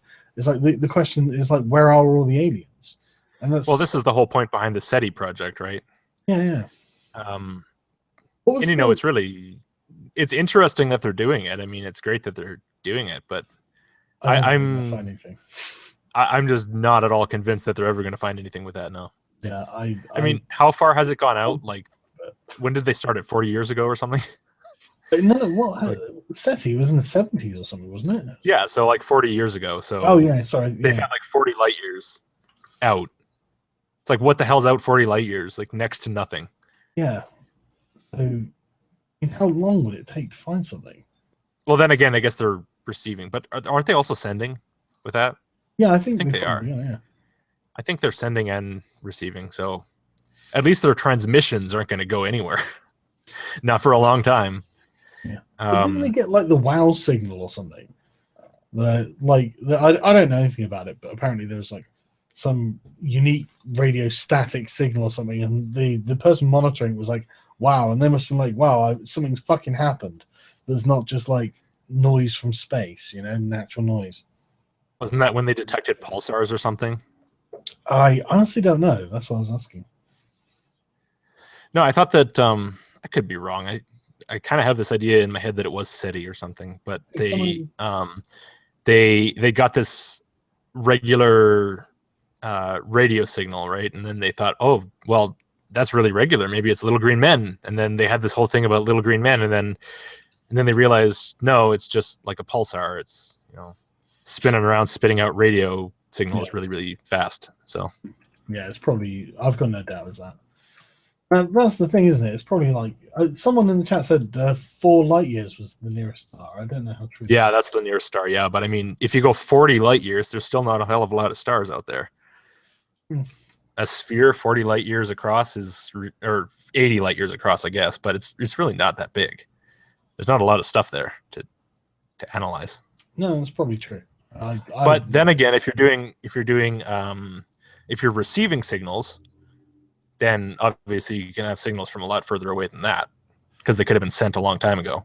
Yeah, of course. But even then, they're useless now. But then the whole question comes in: if they're so advanced, I mean, we think radio is the shit. We're like, yeah, radio, it's awesome. And maybe they think it's like a tin can with a string attached. Without doubt. I mean, they're bound. Well, assuming they've got, I take it we're assuming they've got like interstellar travel and whatnot. Yeah, and depending on how you do that, you might need, I don't know, some kind of weird technology, especially if you're communicating with home somehow. But I don't think that, I mean, according to everything that we know, which seems pretty certain, but who knows, I guess. But I mean, according to everything that we know, you can't transmit information faster than light. So, but then again, we're just idiots. Yeah. We comparative example. I always wonder why anyone's quick to believe someone who claims an alien probed them. Yeah, that's a weird one. I really don't get that. It's like, why would an alien probe you? what do they need to get out of you? What do you think what do you think is inside of you that an alien needs? And why is it always the ass instead of the part that's like not covered up and that's flapping in their face? Yeah, what? Or just like an injection, maybe. Or I don't know. Some alien device. But no, sample. We don't need to probe you now. Humans know everything they need to know without probing your asshole. Yeah. Why would they need to? Maybe they're mechanical. Maybe they're robots. From a long dead alien creator species, and they're like, "Oh my god, what is this? It's like a sack of weird organic material." Terrifying. We should stick a probe into this. Oh, there's an opening. We can use that. I would really want to know why the alien species died out. I think probably got killed by the robots. Yeah, exactly. That's what I'd be worried about. Probably death by probing. Well, about Elon Musk, like his big fears about artificial intelligence, right? I mean, he's actually, I think he is involved in some way with some AI company. So he's not like against the concept. I think he also says that it's one of the most important things that is coming up technologically. Didn't Stephen Hawking warn about this the other day?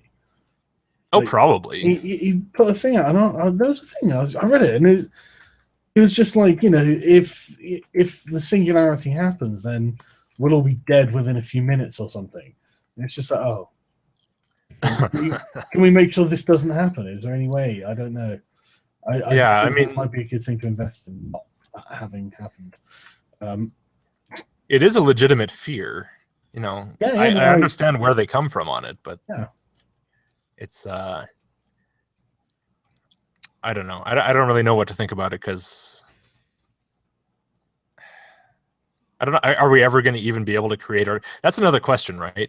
Like, if they're using current computing systems, can you even create?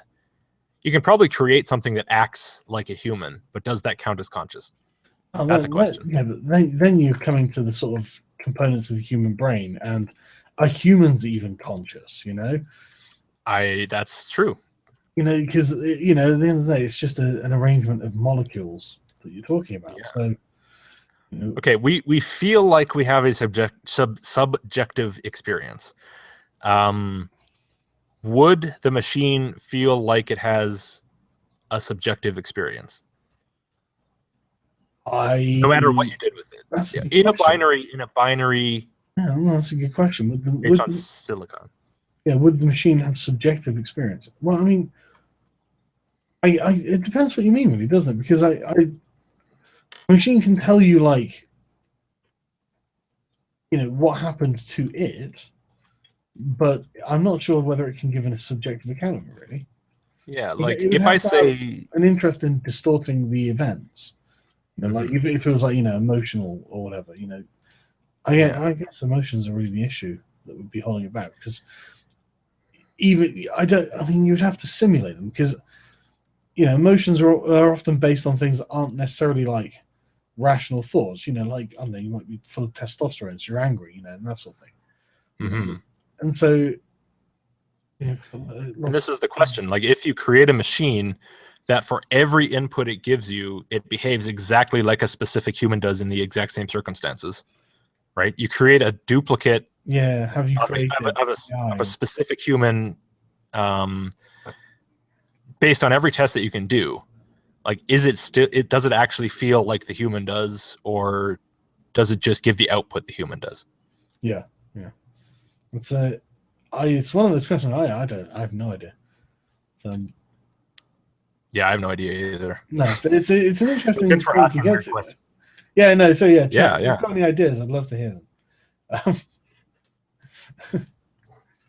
Seriously, I have no idea. Answer these questions for me, chat. Here's a tough question for you as well. Okay.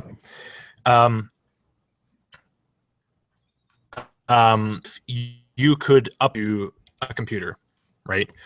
Like, to avoid death. Oh, would I put my brain in the computer? Take everything that's in your brain and put it in a computer, and it can live forever as a computer. And you're standing next to it, and you're conscious, and it's there. You would probably agree that once you die, once your brain is dead, you're dead, right? Like, yeah. your experience ends and its experience continues. Yeah, that's probably how I'd characterize it.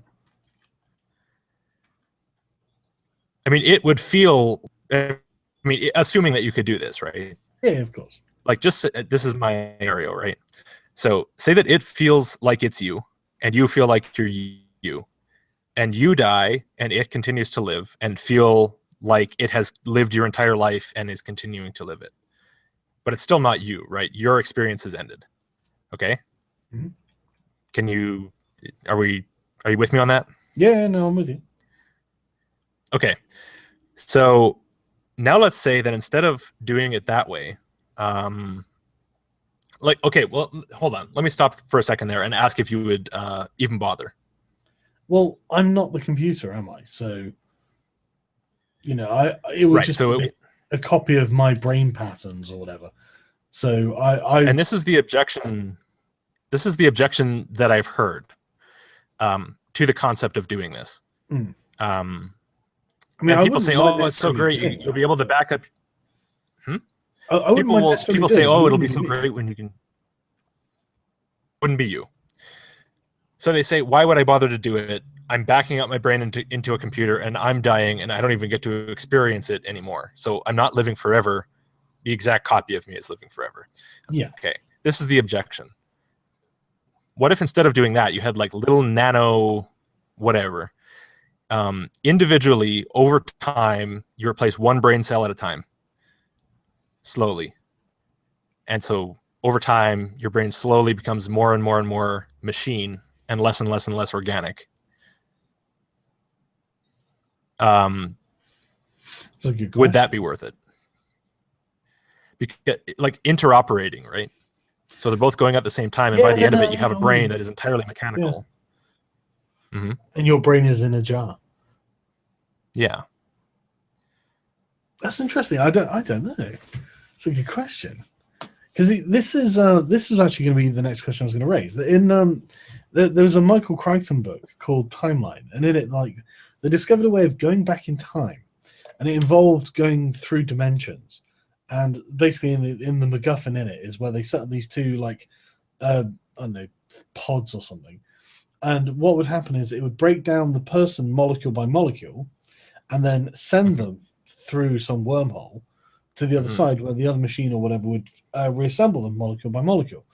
The same molecules, not just the same molecules, but when they've been broken down for that sort of like 3 or 4 seconds or however long, they're not. They're just a string of molecules. They're not. These aren't arranged in any way, shape, or form. These are just the molecules that get replaced when you eat food, and something, a cell divides or whatever. It's they're not special molecules, really. It's just these happen to be the molecules that made up you and your brain. And so I mean, it's not the same consciousness that gets to the other side, you know?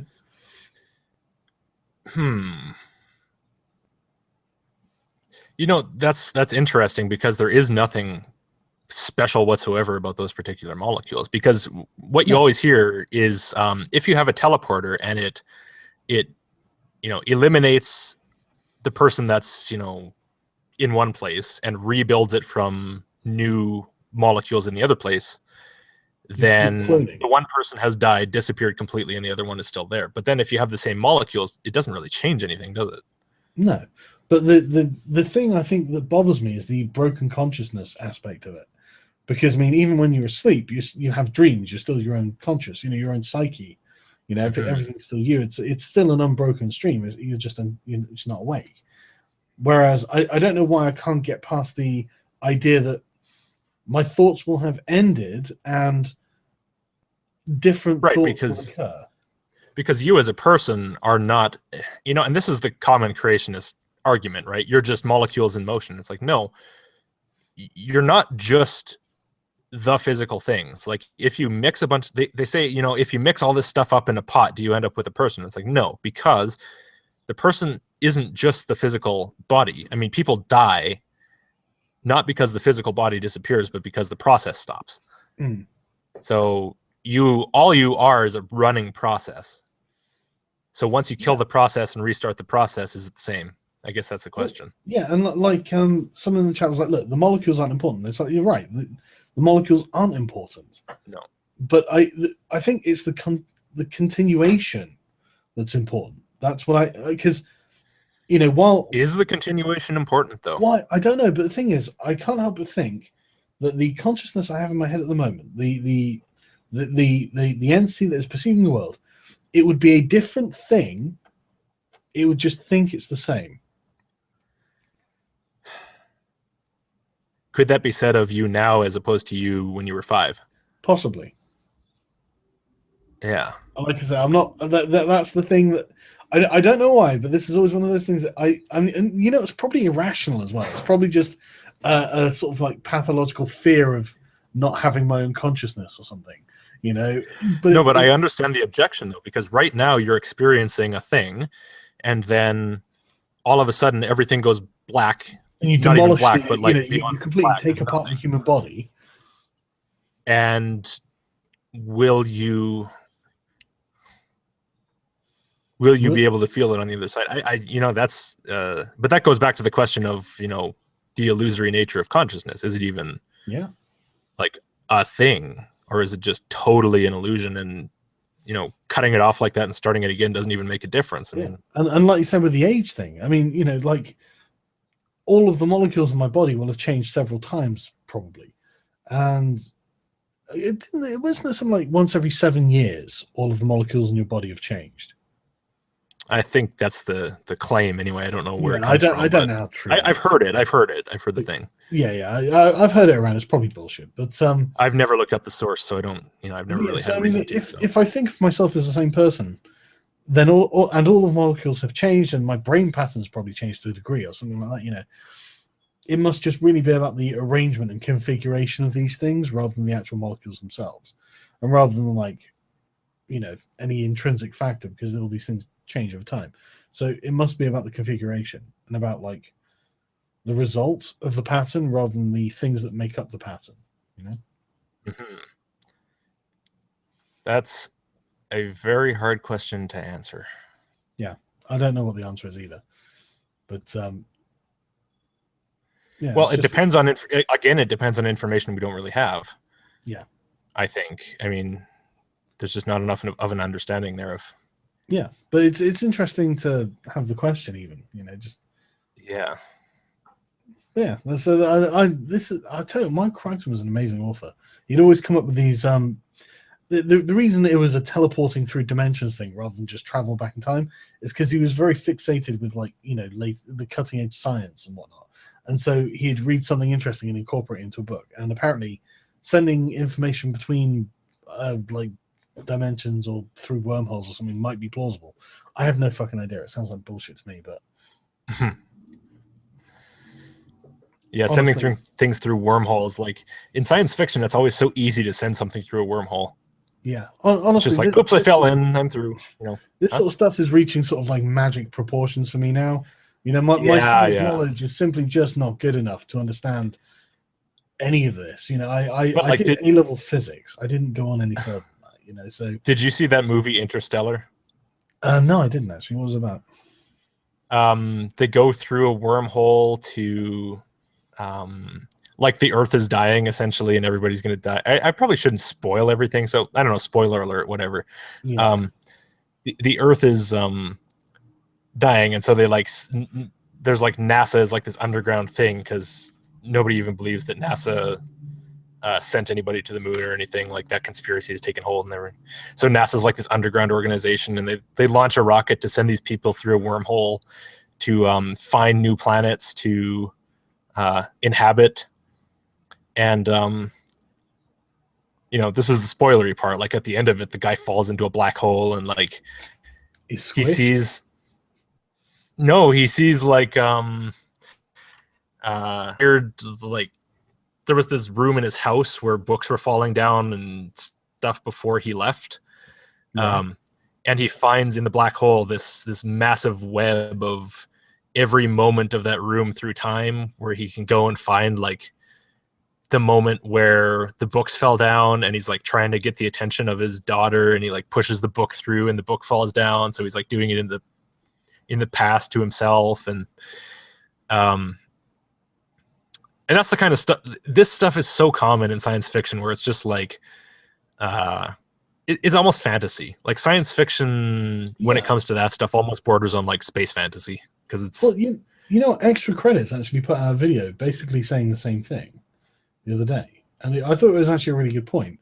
Very little science fiction these like Star Trek and Star Wars was the example they used. Star Wars barely explains anything, about the technology of its universe. But look, X-Wings, they can fly to Dagobah. It's awesome. Yeah, exactly. Who fucking knows how this works? But we're telling you it works. So, now Luke has to go battle his father, who chopped his arm off, blah, blah, blah. And, it's a fantasy. It's a story, rather than like Star Trek, where everything is like justified with science. But, I think that's an interesting point, and not one I'd really thought of before, Yeah, it's but when it comes to that, like wormholes and black holes, I guess you can kind of just make up anything you want, really, because not many people really know better. But if you showed that to Stephen Hawking, he'd just be like, "What are you doing?" Yeah, I was just under the impression that people just squished, like to like a tiny thing. Well, like spaghettified as they get closer and closer, and then. But then the question is, because it sucks light back and everything, it's such powerful gravitation that does time even continue going? Like, does it just stop? What happens inside? Because it's, Yeah, it doesn't it affect time? Yeah, it does. Yeah. I'm not any kind of space whiz or anything. I actually find it really boring. No, but that's all relativity. Like gravitation affects time. Yeah. So it's just the way it is. I mean, So would time be slow? Even the GPS satellites that we have, they're because they're subject to. I think it's because they're moving faster. Actually, they're moving faster. So, yeah, I guess it's not really the gravity thing. It might be a little bit the gravity thing, but because they're moving faster, like their clocks are actually moving at a different speed. So you have to actually compensate for that when you build the things. Okay, yeah. I knew that I have recalled some experiment with quantum clocks that did discover that the faster you go, the quicker through time you go, or something like that. Well, if you go out at like 99% of the light speed, and then you come back, you're going to be, if you go for 15 minutes at 99% of light speed, you'll come back, and everyone is going to be, well, dead, I guess. Yeah. You'll be quite significantly in the future, won't you? Yeah. Yeah. So, yeah, fucking, I don't understand how it works. But anyway, I think I'm gonna have to call it a night, then, man, because it's quite late now. Yeah, it's late there. Isn't it like 5 a.m.? Yeah, coming on. Yeah. But thanks for coming on, man. It's been entertaining to just shoot the shit and just talk bullshit about crazy theories. Yeah, definitely. Good talk. Yeah, lots of fun. Yeah, well, I'll get you on the next Shitlord stream if you want. Okay. Taking sure. the piss out of stuff. That sounds fun. Cool, man. All right, take it easy, dude. Yeah. And thanks All right, everyone take it for easy. watching. Bye. Thanks. Bye, everyone.